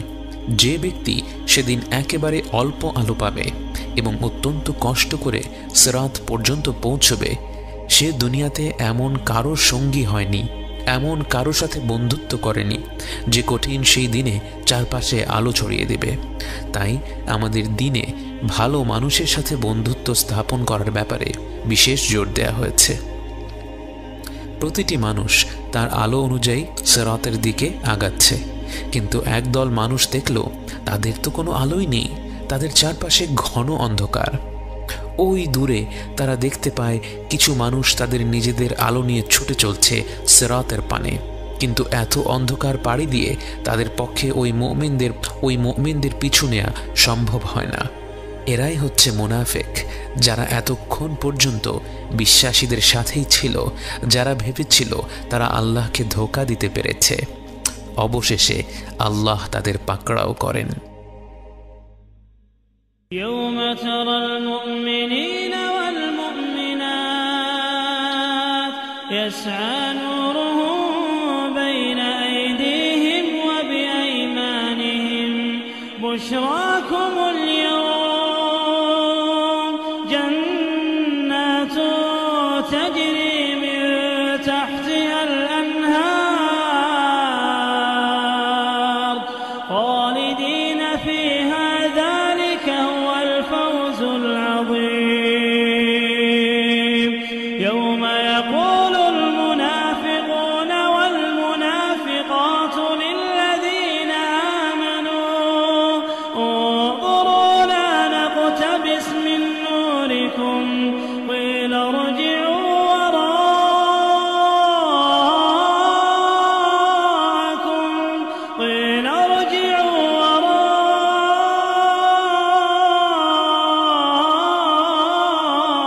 وراءكم فالتمسوا نورا فضرب بينهم بسور له باب باطنه فيه الرحمة وظاهره من قبله العذاب সিরাতে পৌঁছে এক এক ব্যক্তি এক এক গতিতে তা পার হবে। কেউ কেউ পার হয়ে যাবে চোখের পলকে, কেউ কেউ বজ্র গতিতে, কেউ কেউ ঝড়ো হাওয়ার গতিতে, কেউ কেউ দ্রুত ঘোড়া বা উটের গতিতে। কারো গায়ে সেই আঁকড়াগুলোর আঁচড় লাগবে, আবার কেউ কেউ পার হয়ে যাবে সম্পূর্ণ নিরাপদে। সিরাত পার হয়ে যাওয়া শেষ মানুষটি পার হবে টেনে হিচড়ে, অত্যন্ত কষ্ট করে। আল্লাহ যেন আমাদের সকলকে নিরাপদে সিরাত পার হওয়ার তৌফিক দান করেন। সিরাত পার হয়ে আপনি দাঁড়িয়ে আছেন বিশ্বাসীদের সাথে, জান্নাতের দ্বার প্রান্তে এসে ফিরে দেখছেন আপনার যাত্রা। যেই মৃত্যুকে একসময় মনে হতো জীবনের শেষ, সেই মৃত্যুই এখন মনে হচ্ছে এক দীর্ঘ যাত্রার প্রথম অধ্যায় মাত্র। মৃত্যুর ঘাটি পার হয়ে, কবরের জীবন পার হয়ে, পুনরুজ্জীবিত হয়ে হাসরের ময়দানে দাঁড়িয়ে থেকে, হিসাবের পর্ব পার করে, মিজানের অধ্যায় পার করে, পুল সিরাত পার করে আজ আপনি এখানে। দুনিয়ার জীবনকে তখন মনে হচ্ছে কত ক্ষুদ্র, কত নগণ্য, কিন্তু এই শেষ প্রান্তে এসেও দুনিয়ার জীবন আপনার পিছু ছাড়ল না। জান্নাতের দ্বার প্রান্তে এসেও এখনো একটি ধাপ বাকি রয়ে গেল। সিরাত পার হয়ে আসা প্রত্যেক বিশ্বাসী ব্যক্তি জড়ো হলো একটি প্রান্তরে। এখানে একজন মানুষ আরেকজন মানুষের উপর কোনো জুলুম করে থাকলে বা তার কোনো হক নষ্ট করে থাকলে এখানে এসে সেটার হিসাব চুকিয়ে দেয়া হবে। যে ব্যক্তি আরেকজন বান্দার হক নষ্ট করেছে তার আমলনামা থেকে ভালো কাজ নিয়ে অপর ব্যক্তির আমলনামায় দিয়ে দেয়া হবে। হয়তো এ কারণেই গীবত আমাদের দিনে এত ভয়ঙ্কর একটি পাপ। ভেবে দেখুন, পরকালের যাত্রার এত দূর পথ পাড়ি দিয়ে জান্নাতের দ্বার প্রান্তে এসে আপনি আপনার নেক আমলগুলো দিয়ে দিচ্ছেন কারণ আপনি কারো ব্যাপারে গীবত করেছিলেন, কারো ব্যাপারে মিথ্যা খবর ছড়িয়েছিলেন। আল্লাহ না করুক যদি সেই গীবতের পরিমাণ, যদি সেই হক নষ্ট করার পরিমাণ এত বেশি হয় যে তা আপনার নেক আমলগুলোকে ছাড়িয়ে যায়, তাহলে জান্নাতের দ্বার প্রান্ত থেকে সিরাত পার হয়ে যাওয়া সত্ত্বেও আপনাকে ফেরত পাঠিয়ে দেয়া হবে এবং সিরাতের ওপারে রয়েছে শুধুই আযাব। সেই আযাব কত ভয়ানক তা হয়তো আমরা কিছুটা জানি, কিন্তু সেই আযাবের থেকেও বড় আযাব হবে সেই মুহূর্তে জান্নাতের দ্বার প্রান্ত থেকে ফিরিয়ে দেয়া ব্যক্তির তীব্র আফসোস, যা তাকে তার অন্তর থেকে পুড়িয়ে ছারখার করে দেবে। একে অপরের হক মেটানোর পর প্রতিটি বান্দা এগিয়ে যাবে তার অন্তিম গন্তব্যের দিকে। এক পাশে দুঃস্বপ্নের চেয়েও ভয়ঙ্কর জাহান্নামের জগৎ, অন্য পাশে নির্মল প্রশান্তির জগৎ জান্নাহ।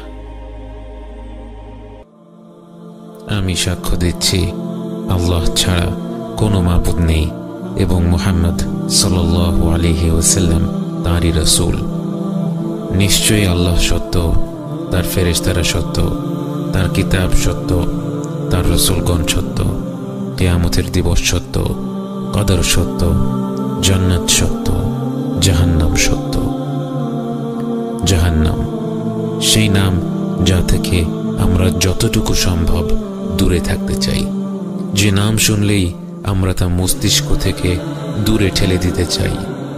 জাহান্নামী হওয়া তো দূরের কথা, আমরা এই নিয়ে চিন্তাও করতে চাই না।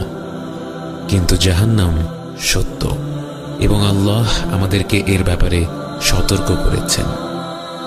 আপনার নিজের সন্তান যদি আগুনের দিকে হাত বাড়ায়, আপনি বলবেন না তাকে আগুনের মতো ভয়াবহ বিষয়ের কথা বলে লাভ কি?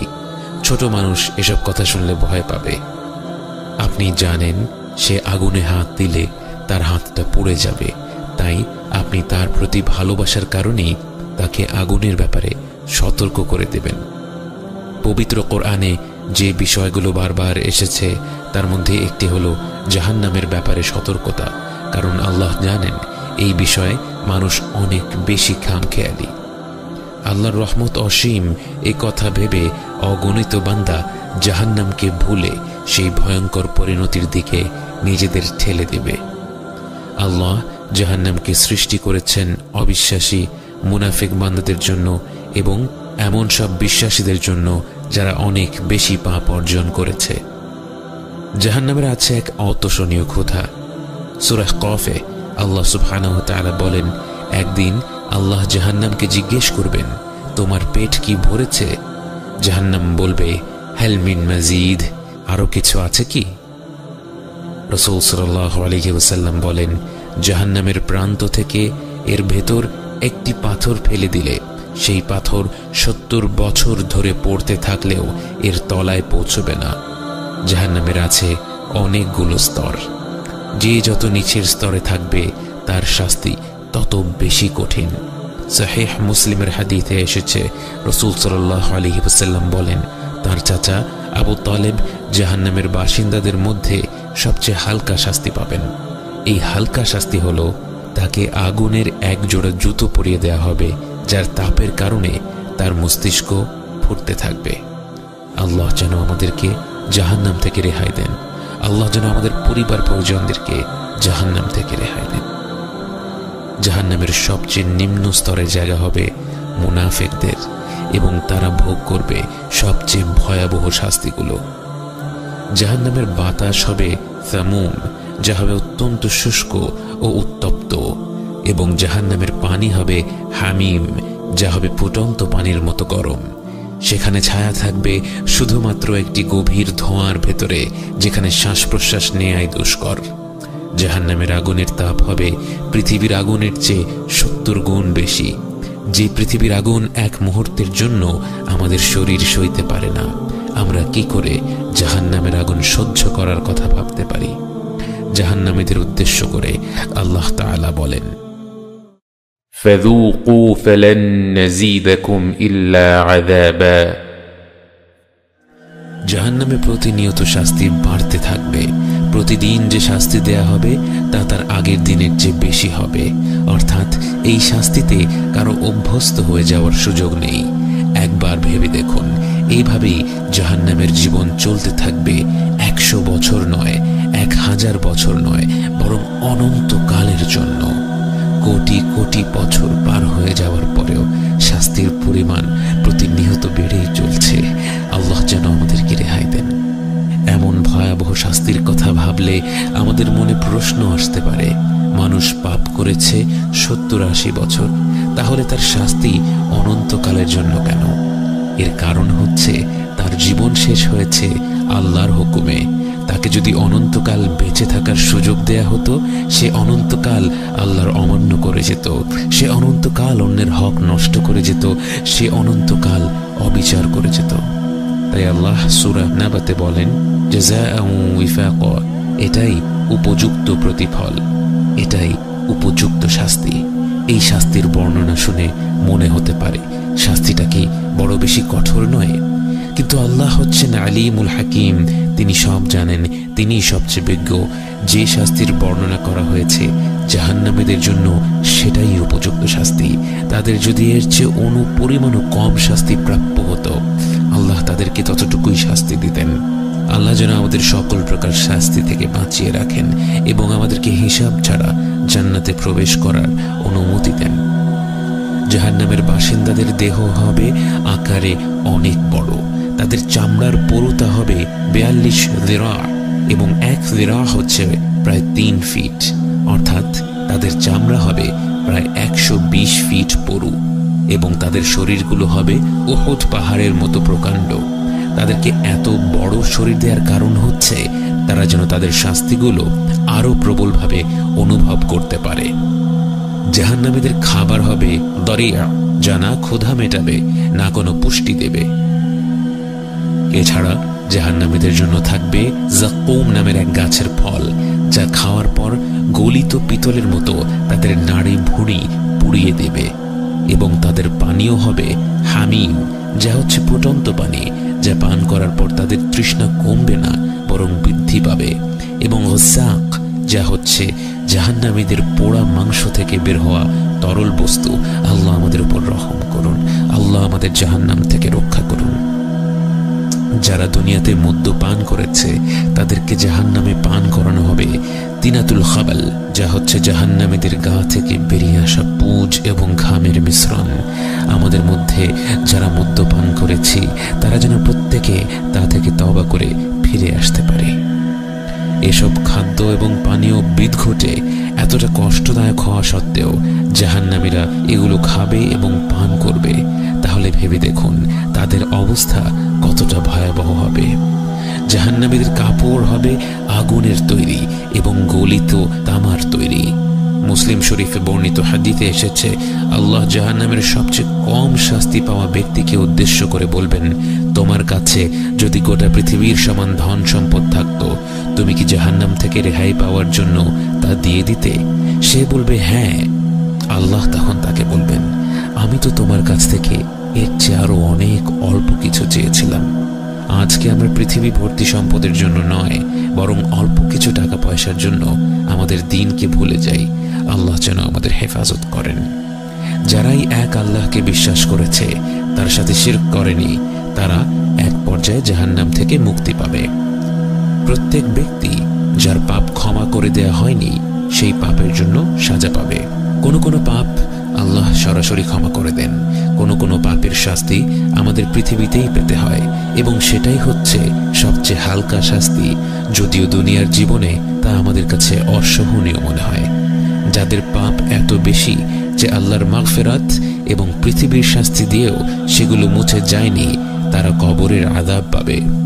কবরের আযাবের মাধ্যমেও যাদের সব পাপ মুছে যায়নি, তারা জাহান্নামের আযাব পাবে এবং সেখানে কতদিন তাদের থাকতে হবে তা নির্ভর করবে তাদের পাপের উপর। কিন্তু নিঃসন্দেহে জাহান্নাম এমন একটি জায়গা যেখানে 1 মিনিটের জন্য থাকাও আমাদের পক্ষে সম্ভব নয়। সহিহ মুসলিমের হাদিসে বর্ণিত আছে, আল্লাহ রাসূল সাল্লাল্লাহু আলাইহি ওয়াসাল্লাম বলেন, জাহান্নামীদের এমন একজন ব্যক্তিকে কিয়ামতের দিবসে সামনে আনা হবে যে দুনিয়ার জীবনে সবচেয়ে বেশি বিলাসিতার জীবন কাটিয়েছিল। তাকে শুধু একটি বার জাহান্নামে ডুবিয়ে আবার উঠিয়ে ফেলা হবে এবং তাকে প্রশ্ন করা হবে, হে আদম সন্তান, তুমি কি কখনো কোনো আরাম উপভোগ করেছ? জীবনে কি কোনো ধরনের বিলাসিতার স্বাদ পেয়েছ? সে আল্লাহর কসম খেয়ে বলবে, না আমার রব, আমি জীবনেও কোনো ধরনের আরাম আয়েশ, কোনো ধরনের বিলাসিতা উপভোগ করিনি। সে ব্যক্তি কিন্তু মিথ্যা কথা বলছে না। সে এক মুহূর্তের জন্য জাহান্নামের স্বাদ পেয়ে সত্যি সত্যি তার গোটা দুনিয়ার জীবনের প্রতিটি সুখ ভুলে গিয়েছিল। ভেবে দেখুন, যেই জাহান্নামে প্রবেশ করার সাথে সাথে আমরা জীবনের যত সুখ অনুভব করেছিলাম সব ভুলে যাব, সেই সুখগুলোর জন্য কি জাহান্নাম ক্রয় করে নেওয়া একজন জ্ঞানী ব্যক্তির কাজ হতে পারে? বাস্তবে অনেকে বলেন, আমি এক আল্লাহকে বিশ্বাস করলে তো জান্নাতে যাবই, হয়তো কিছুদিন জাহান্নামে কাটাবো, এই যা। এটা যে কত ভয়াবহ একটা ভাবনা, এটা জাহান্নামের বাস্তবতা সম্পর্কে না জানলে বোঝা সম্ভব না। আমাদের প্রত্যেককে জাহান্নামের ব্যাপারে সতর্ক করা হয়েছে। কোরআনে বারবার এ ব্যাপারে সতর্ক বানিয়ে এসেছে। আমরা যেন এ থেকে পুরোপুরি দূরে সরে থাকার লক্ষ্য মাথায় রেখে কাজ করি। আমরা যেন প্রতিদিন এই ভয়ঙ্কর জায়গাটাকে স্মরণ করে নিজেদের জীবনটাকে গুছিয়ে নেই এবং আল্লাহর কাছে ক্ষমা চাই। আল্লাহ যেন আমাদের অন্তরগুলো খুলে দেন, তার পবিত্র সতর্কবাণী শোনার এবং বোঝার তৌফিক দেন। জাহান্নাম থেকে আমাদের চিরকালের জন্য দূরে সরিয়ে নেন এবং হিসেব ছাড়া জান্নাতে প্রবেশ করার তৌফিক দান করেন। সিরাত পার হয়ে মানুষের মধ্যে লেনদেন শেষ হয়ে গেছে। যারা অন্যদের হক নষ্ট করেছিল তারা তাদেরকে তাদের ভালো আমলগুলো দিয়ে দিয়েছে। কিছু লোককে ফিরিয়ে দেয়া হয়েছে জান্নাতের দ্বার প্রান্ত থেকে। আল্লাহর অশেষ রহমত আপনার সেই পরিণতি হয়নি। পৃথিবীতে যারা আপনার পিঠ পেছনে দু চারটা খারাপ কথা বলেছিল, আপনার দিন পালন নিয়ে হাসি ঠাট্টা করেছিল, আজ সেই মন্তব্যগুলোর জন্য আপনি নিজেকে অত্যন্ত ভাগ্যবান মনে করছেন। আপনি ভুলবশত একটু আধটু যাদের হক নষ্ট করেছিলেন, সেই হক নষ্ট করা সত্ত্বেও আপনাকে ফিরে যেতে হয়নি, কারণ আপনি এমন এক সময় ইসলামকে ধরে রেখেছিলেন যখন ইসলাম সঠিকভাবে পালন করা ছিল গরম কয়লা হাতের মুঠোয় ধরে রাখার চেয়েও কঠিন। হাজারো মানুষের কটু কথা সহ্য করে সবরের সাথে দিন পালন করার পুরস্কার আজ আপনার সামনে। এরপর এক স্বর্গীয় কণ্ঠ আপনাকে উদ্দেশ্য করে বলে, ইয়া আইয়াতুহান নাফসুল মুতমাইন্নাহ ارجعي إلى ربك راضية مرضية فادخلي في عبادي وادخلي جنتي। সময়ের শুরু থেকে শেষ পর্যন্ত প্রতিটি মুমিন ব্যক্তি জান্নাতের দরজার দিকে ছুটে চলছে। এর মধ্যে উম্মতে মুহাম্মদ সাল্লাল্লাহু আলাইহি ওয়াসাল্লাম কতজন? আপনার মনে পড়ে যায় বুখারীর সেই হাদিস যেখানে রাসূল সাল্লাল্লাহু আলাইহি ওয়াসাল্লাম তার উম্মতকে উদ্দেশ্য করে বলেছিলেন, আমি আশা করি তোমরাই হবে জান্নাতের অর্ধেক জনসংখ্যা। জান্নাতের রয়েছে 8টি দরজা। বাবুস সালাহ খুলে দেয়া হবে তাদের জন্য যারা তাদের সালাত ঠিকভাবে আদায় করত। বাবুল জিহাদ খুলে দেয়া হবে মুজাহিদিনদের জন্য। বাবুস সাদাকাহ খুলে দেয়া হবে যারা বেশি বেশি দান সাদাকা করত। আর রাইয়ান হবে তাদের জন্য যারা বেশি বেশি রোজা রাখত। আল আইমান হবে যারা হিসেব ছাড়া জান্নাতে প্রবেশ করবে তাদের জন্য। আল কাযিমিন আল গায়ব হবে যারা নিজেদের রাগ নিয়ন্ত্রণ করত এবং অন্যদের ক্ষমা করে দিত। এছাড়াও হজ পালনকারীদের জন্য থাকছে বাবুল হজ এবং ঘন ঘন আল্লাহকে স্মরণকারীদের জন্য থাকবে বাবুল যিকর।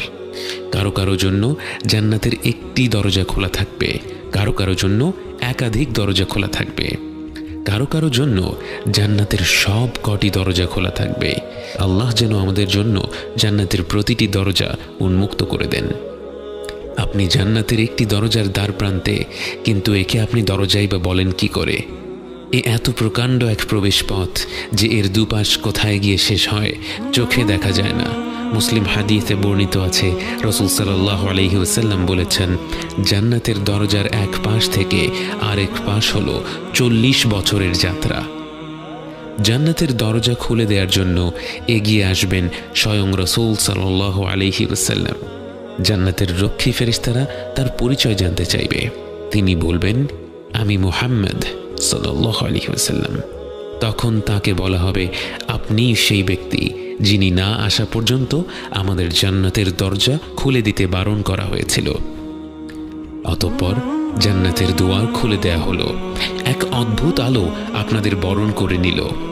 অগণিত ফেরেশতারা আপনাদের স্বাগত জানানোর জন্য এগিয়ে আসলো। আপনারা প্রবেশ করা মাত্র তারা বলে উঠল, সালামুন আলাইকুম, সালামুন আলাইকুম, আপনাদের উপর শান্তি বর্ষিত হোক। জান্নাতে অগণিত মুমিন বান্দা প্রবেশ করার পর আপনাদের স্বাগত জানানোর জন্য পরিবেশন করা হলো একটি বিশেষ পানীয়। ويسقون فيها كأسا كان مزاجها زنجبيلا عينا فيها تسمى سلسبيلا। শেষ পানি পান করেছিলেন হাউদে কাউসারে। তখন চিরকালের জন্য আপনার তৃষ্ণা মিটে গিয়েছিল। কোনো প্রকার তৃষ্ণা না থাকা সত্ত্বেও জান্নাতের এই পানীয় পান করে এতটা তৃপ্তি অনুভব করবেন তা আপনি কল্পনাও করেননি। সেই অনুভূতিটি প্রকাশ করা সম্ভব নয়। হয়তো এখন থেকে যেসব অভিজ্ঞতা হবে তার কোনোটি বর্ণনা করা সম্ভব নয়। তাও একটা হালকা ধারণা দেওয়ার চেষ্টা করা যাক। আপনার চারপাশের প্রতিটি মুখ উজ্জ্বল, প্রতিটি মুখ হাস্যোজ্জ্বল। কারো অন্তরে একটি ফোঁটাও মন্দ অনুভূতি নেই। কোনো হিংসা বিদ্বেষ নেই, কোনো আফসোস নেই, কোনো দুঃখ বেদনা নেই। সবাই সবার সুখ দেখে আনন্দিত, সবার মধ্যে এক আশ্চর্য রকমের ভ্রাতৃত্ববোধ কাজ করছে। একে একে নাম ডাকা হবে, সেই অনুযায়ী মুমিন ব্যক্তিরা জান্নাতে প্রবেশ করবে। জান্নাতের সেই অপেক্ষার স্থানে আপনি কতটুকু সময় কাটালেন আপনার জানা নেই। এখানে অপেক্ষা করার সময় আপনার মনে কোনো অস্থিরতা নেই। আপনি বাকি অপেক্ষারত মুমিনদের সাথে হাসি আর আনন্দে সময় কাটাচ্ছেন। অবশেষে আপনার নাম ডাকা হলো। পৃথিবীতে আপনাকে যত ভালো ভালো নামে মানুষ ডেকেছিল, সেই ভালো ভালো নামগুলো ডেকে আপনাকে জান্নাতের ভেতরে স্বাগত জানানো হলো। জান্নাতে প্রবেশ করা মাত্র আপনার অন্তরই যেন আপনাকে বলতে লাগলো আপনার আবাস কোথায়। রাসূল সাল্লাল্লাহু আলাইহি ওয়াসাল্লাম বলেন, প্রত্যেক ব্যক্তি দুনিয়াতে তার ঘর যত ভালোভাবে চিনত, তার চেয়েও ভালোভাবে তার জান্নাতের ঘর চিনবে। আপনি দ্রুত এগিয়ে যাচ্ছেন আপনার ঘরের দিকে, কাউকে কিচ্ছু জিজ্ঞেস করতে হচ্ছে না। সেদিকে যেতে যেতে আশেপাশে যা দেখছেন, আপনার কান যা শুনছে, যা কিছু সুবাস নাকে আসছে, সব কিছুই আপনাকে অভিভূত করছে।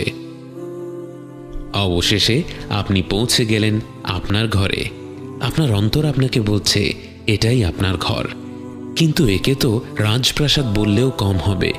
স্বর্ণ আর রূপা দিয়ে নির্মিত এক বৃহৎ ভবন আপনার জন্য অপেক্ষা করছে, যার স্থাপত্য শৈলী বাকরুদ্ধকর, প্রতিটি কোণে কোণে যার নৈপুণ্য, যার নিচে খেলা করছে স্বচ্ছ প্রবাহমান নদী, যে পানির শব্দে অন্তর জুড়িয়ে যায়। চারিপাশে ঘন সবুজ, আল্লাহর প্রশংসা বাণী থেকে জন্ম নেয়া হাজারো গাছে ছেয়ে আছে আপনার ঘর।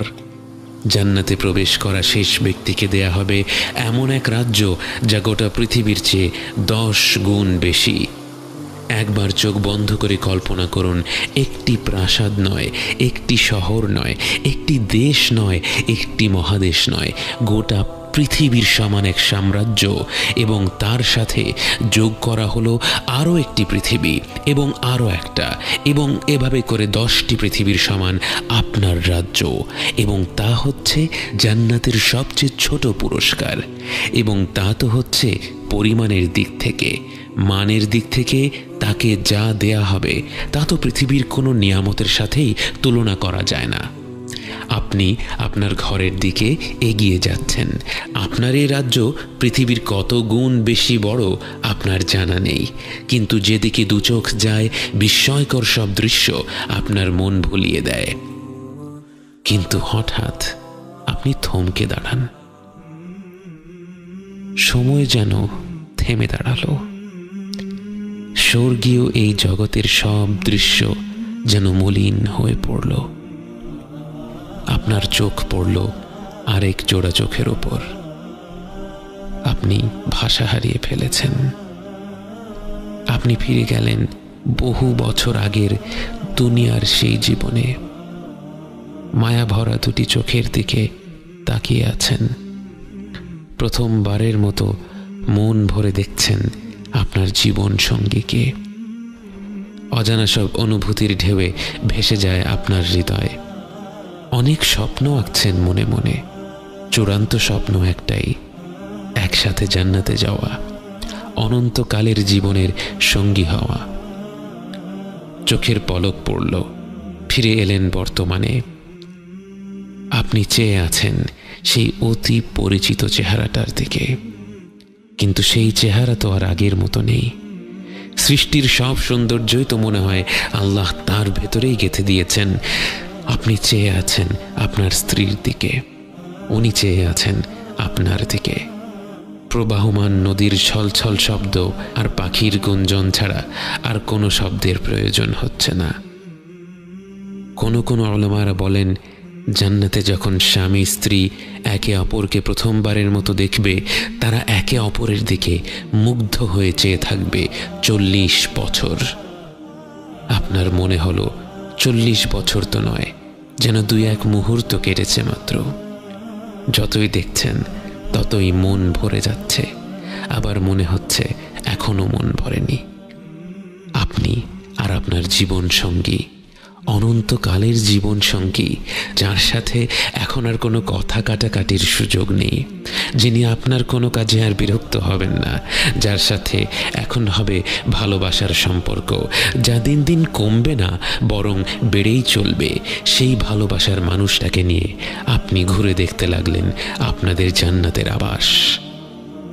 উপরে আকাশমণ্ডলী ভরা উজ্জ্বল নক্ষত্রের ন্যায় কি যেন জ্বলজ্বল করছে।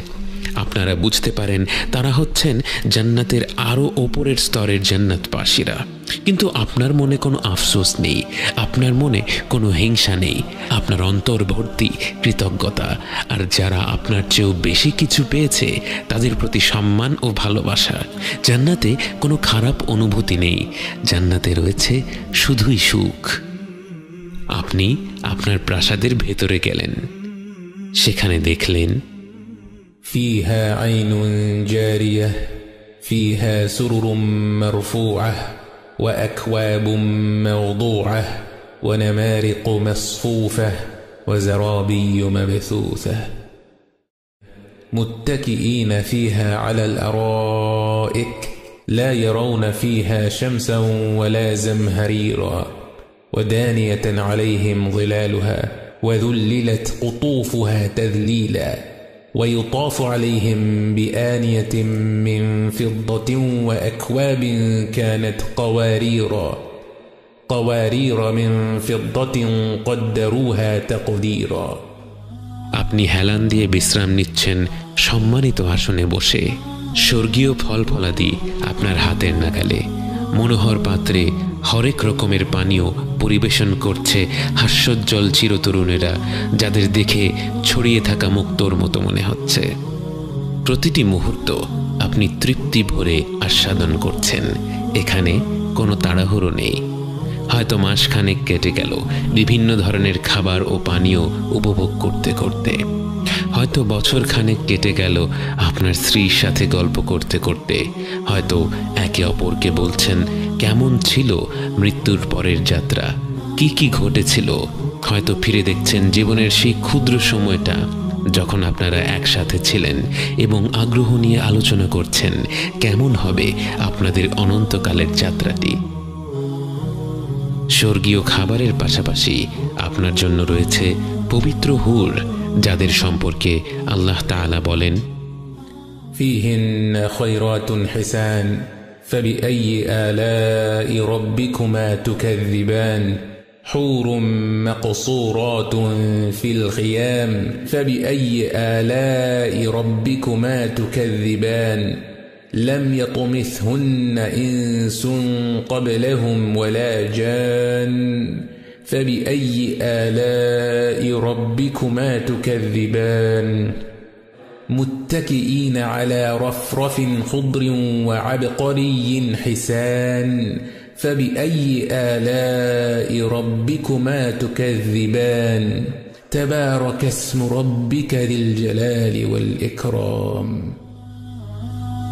যদিও দুনিয়ার জীবনে এমন একটি নিয়ামতের কথা শুনলে আমাদের মনে নানা প্রশ্ন জাগে। জান্নাতে কোনো খারাপ অনুভূতি নেই। আপনি ফল ফলাদি উপভোগ করলে যেমন আপনার স্ত্রীর সে ব্যাপারে কোনো আপত্তি থাকবে না, আপনি হুরদের সঙ্গ উপভোগ করলেও আপনার স্ত্রীর সে ব্যাপারে কোনো আপত্তি থাকবে না। এবং তিনিও আল্লাহর কাছ থেকে যা যা অজস্র নিয়ামত পাবেন সেগুলো যেমনই হোক না কেন আপনার সেগুলোর ব্যাপারে কোনো আপত্তি থাকবে না। আপনারা একে অপরের জন্য খুশি থাকবেন এবং প্রত্যেককেই আল্লাহ যার যার প্রকৃতি অনুযায়ী নিয়ামত দিবেন এবং তিনি আল আলিমুল হাকিম। কিন্তু জান্নাতের পুরোটা সময় তো আপনি শুধু আপনার আবাসেই কাটিয়ে দেবেন না। জান্নাতবাসীরা একে অপরের সাথে দেখা করবে, গল্প করবে, আনন্দ করবে। আপনি দেখা করতে গেলেন আপনার বাবা মায়ের সাথে, আপনার দাদা দাদি নানা নানির সাথে। পরম আনন্দের এই মুহূর্তের সবচেয়ে অদ্ভুত বিষয়টি হলো জান্নাতে আপনারা সবাই সমবয়সী। কারণ জান্নাতে সবার বয়স পৃথিবীর 33 বছর বয়সের সমতুল্য এবং সেখানে কারো বয়স একদিনও বাড়ে না। আপনারা সবাই মিলে অনেক অনেক গল্প করলেন। গল্পের মাধ্যমে জানতে পারলেন আপনার পূর্বপুরুষেরা কিভাবে প্রথম ইসলাম গ্রহণ করলো, কিভাবে তাদেরকে ইসলামের দাওয়াত দেয়া হয়েছিল। আপনি খুঁজে বের করলেন সেই ব্যক্তিকে যিনি আপনার জন্মের 500-600 বছর আগে আপনার এক পূর্বপুরুষকে ইসলাম সম্পর্কে বলেছিল, যার প্রচেষ্টার ফলে আপনার বংশের হাজারো মানুষ সহজেই ইসলাম গ্রহণ করে ফেলেছে। জান্নাতের রয়েছে একটি সুক বা বাজার, কিন্তু জান্নাতের বাজারে তো ক্রয় বিক্রয় করার কিছুই নেই, বরং সেখানে মানুষ যাবে একে অপরের সাথে দেখা সাক্ষাৎ করার জন্য। সেখানে আপনার সুযোগ হলো স্বয়ং রাসূলুল্লাহ সাল্লাল্লাহু আলাইহি ওয়াসাল্লামের সাথে কথা বলার। যদিও তার সাথে কথা বলতে চায় এমন কোটি কোটি জান্নাতবাসী রয়েছে, কিন্তু আপনি তার সাথে মন ভরে কথা বলার সুযোগ পেলেন, কারণ জান্নাতে সময়ের কোনো অভাব নেই। আপনি গল্প করলেন আবু বকর, ওমর, ওসমান ও আলী রাদিয়াল্লাহু আনহুমের সাথে, কথা বললেন ইসলামের ইতিহাসের শ্রেষ্ঠ ব্যক্তিত্বদের সাথে। আপনি তাদের সাথে যতটা উৎসাহ নিয়ে কথা বলছেন, তারাও আপনার সাথে ততটাই উৎসাহ নিয়ে আলাপ করছে, বিস্ময় ভরে আপনার জীবনের গল্প শুনছে। এত বেশি ফিতনার সময় জন্মগ্রহণ করেও তুমি কিভাবে তোমার দিনকে ধরে রাখলে? আপনি বললেন, এ ছিল শুধুই আল্লাহর নিয়ামত। তিনি আমাদের ভুলগুলো ক্ষমা না করলে আমরা কখনোই আজ এখানে থাকতে পারতাম না। আল্লাহর রহমত, ভালোবাসা আর নিয়ামতে ডুবে থাকা প্রতিটি জান্নাতবাসী তখন মনে করছে তাদের আর কোনোই চাওয়া পাওয়া নেই। মানুষ যে সৃষ্টিগতভাবেই এমন যে তাকে এক পাহাড় সমান স্বর্ণ দেয়া হলে তার মনে 2 পাহাড় সমান স্বর্ণ পাওয়ার আশা জাগে, যে স্বভাবগতভাবেই একটু বেশি চাইতেই থাকে, কখনো সন্তুষ্ট হয় না, সেই মানব সন্তানকে জান্নাতে এত বেশি নেয়ামত দেয়া হয়েছে যে সে সেখানে পুরোপুরি সন্তুষ্ট। তার অন্তরে আর কোনো চাহিদা নেই, প্রতিটি মুহূর্তেই আনন্দ, প্রতিটি মুহূর্তেই তৃপ্তি, আর সেই তৃপ্তি কেবল বেড়েই চলছে। এমন অবস্থায় একটি ঘোষণা শোনা যায়, হে জান্নাতীরা। সেই কণ্ঠ শুনে প্রতিটি অন্তর তীব্র ভালোবাসা আর শ্রদ্ধায় কেঁপে ওঠে, কারণ এ তো স্বয়ং আল্লাহ তাআলার কণ্ঠ। জান্নাতবাসীরা বলে ওঠে, হে আমাদের রব, আমরা উপস্থিত আছি, সমস্ত কল্যাণ আপনারই হাতে। আল্লাহ তখন জিজ্ঞেস করবেন, তোমরা কি সন্তুষ্ট? সবাই বলে ওঠে, হে আমাদের রব, আমরা কেন সন্তুষ্ট হব না? আপনি আমাদের এমন সব জিনিস দিয়েছেন যা আপনার সৃষ্টি জগতের অন্য কাউকে দেননি। সবার অন্তর যখন কৃতজ্ঞতায় ভরে উঠছে, তখন সবাইকে হতভম্ব করে দিয়ে আল্লাহ তাআলা জিজ্ঞেস করলেন, আমি কি তোমাদের এর থেকে আরো উত্তম কিছু দান করব না? সবাই বাকরুদ্ধ হয়ে যায়, যেই জান্নাতে প্রতি মুহূর্তে এমন সব দৃশ্য, এমন সব শব্দ, এমন সব ঘ্রাণ, এমন সব স্বাদ, এমন সব অনুভূতি যা মানুষ কখনো কল্পনাও করতে পারেনি। যে নিয়ামতগুলো প্রতি মুহূর্তে হয়ে উঠছে আরো বেশি আনন্দদায়ক, এমন নিয়ামতের চেয়ে উত্তম পুরস্কার আর কি হতে পারে? সবাই বলে উঠল, হে রব, এর চাইতে উত্তম আর কি হতে পারে? তখন আল্লাহ বললেন, আমি তোমাদের উপর আমার সন্তুষ্টি স্থাপন করব, এরপর তোমাদের উপর আমি আর কখনো অসন্তুষ্ট হব না। আল্লাহ আপনাকে নিয়ে পুরোপুরি সন্তুষ্ট। আল্লাহ এই অনন্তকালের জীবনে আপনার কোনো কাজে, কোনো কথায়, কোনো চিন্তায় আর কখনো রাগ করবেন না, কখনো অসন্তুষ্ট হবেন না। এই প্রথমবার মনে হলো আপনার গোটা অস্তিত্ব যেন সত্যিকার অর্থে সার্থক হলো।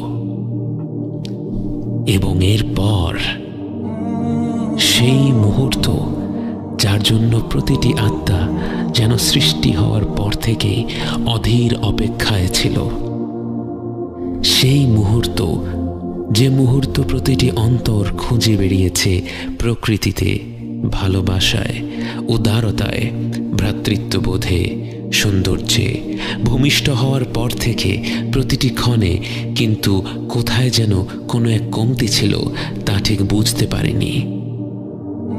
সবাইকে বাকরুদ্ধ করে দিয়ে আল্লাহ তার ও তার বান্দাদের মধ্যে থেকে তার হিজাব উঠিয়ে নেন। প্রতিটি বান্দা উপরে তাকিয়ে দেখছে, তাদের সামনে স্বয়ং আল্লাহ তাআলা হাজির হয়েছেন। আপনি আল্লাহকে দেখছেন, আপনি আল্লাহকে দেখছেন, আপনি আল্লাহকে দেখছেন। জান্নাতের যে নিয়ামতের মহাসাগরে ভেসে আপনি এই প্রান্তরে এসেছেন, যে সকল নিয়ামতের জন্যেই আপনি কৃতজ্ঞ, যে সকল নিয়ামত তখনও আপনার কাছে অত্যন্ত প্রিয়, কিন্তু এই চূড়ান্ত নিয়ামত, আল্লাহকে সরাসরি দেখার নিয়ামত, হয়ে গেল প্রতিটি বান্দার সবচেয়ে প্রিয়, সবচেয়ে মূল্যবান, সবচেয়ে বিশেষ পুরস্কার। আল্লাহ যুল জালালি ওয়াল ইকরাম, যিনি মর্যাদা ও মাহাত্ম্যের অধিকারী, তার কর্তৃত্বের কাছে যেন ভাষাও মাথা নত করে ফেলে, এবং সেই মুহূর্তে সবাই জীবনের এই দীর্ঘ যাত্রার অর্থ বুঝতে পারে এত প্রতিকূলতা পেরিয়ে, এত ভুল ভ্রান্তির পর, এতগুলো ধাপ পেরিয়ে, এতভাবে নিজের অন্তরকে সংশোধন করে, জীবন ও পরকালের পরীক্ষাগুলো পার করে এই গন্তব্যে পৌঁছানোর উদ্দেশ্য আসলে কি। এক নিঃসৃত তরল থেকে জন্ম নেয়া মানুষ যে এত দুর্বল, এত অসহায়, এত ক্ষুদ্র, আজ সৃষ্টির প্রতিপালকের সামনে দাঁড়িয়ে তার এতটা নিকটে, তার পরিপূর্ণ সন্তুষ্টি অর্জন করে কোনো প্রকার বাধা ছাড়া তার সাথে সাক্ষাৎ করছে, তার মহিমার দীপ্ত প্রভার প্রবলতায় সে চূর্ণ বিচূর্ণ হয়ে যায়নি, বরং সে তার আলোয় আলোকিত হয়ে তার এই পরম নিয়ামত গ্রহণ করতে পারছে। আপনি বুঝতে পারেন আপনার অস্তিত্বের প্রতিটি মুহূর্তেই আসলে আর রহমানির রহিম আপনাকে তার কাছে টেনে নিচ্ছিলেন, এবং সেই গন্তব্যে পৌঁছানোর জন্য আপনার যা যা প্রয়োজন তাই আপনাকে দিয়ে গেছেন।